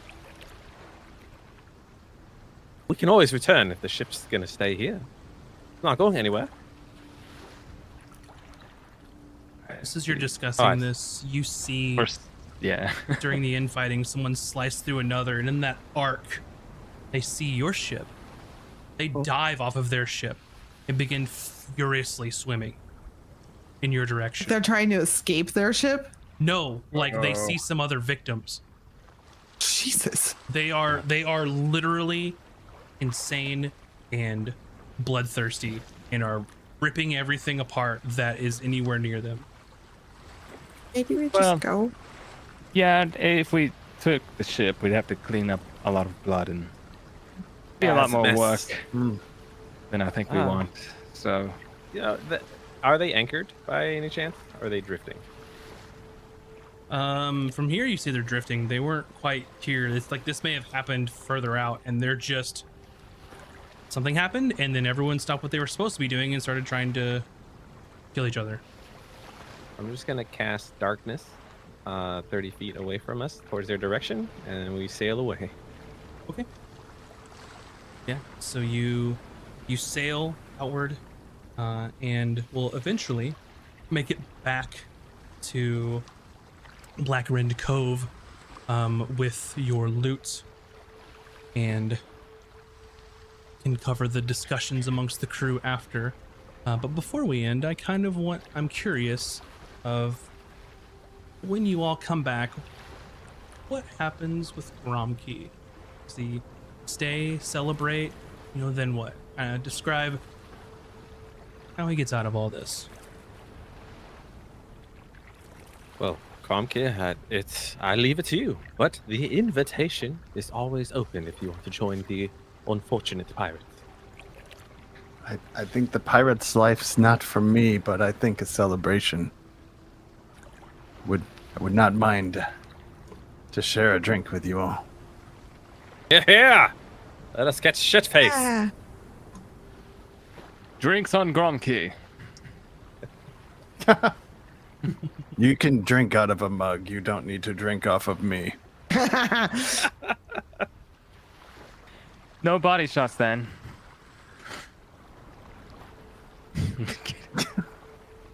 Yeah, so you can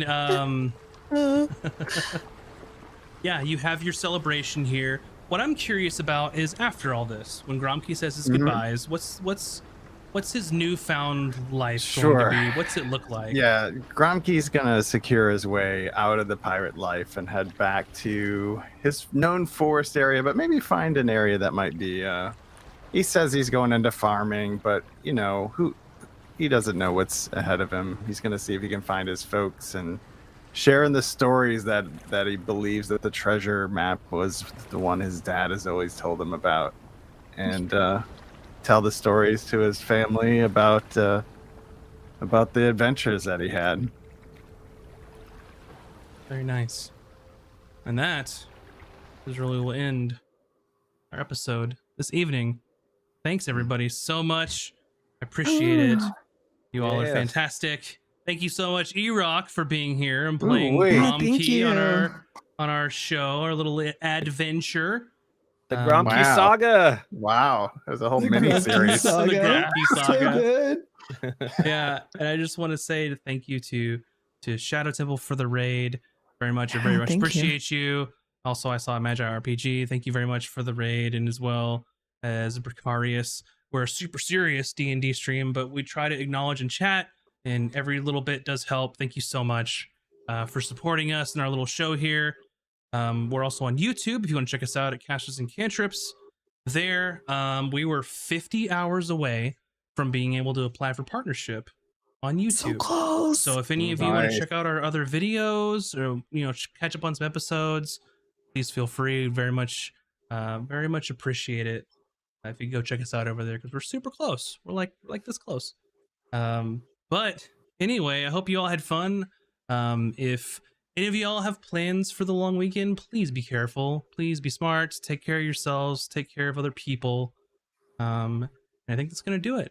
And we will see you all next time, everybody. Have a fantastic evening. See ya. Bye. Bye.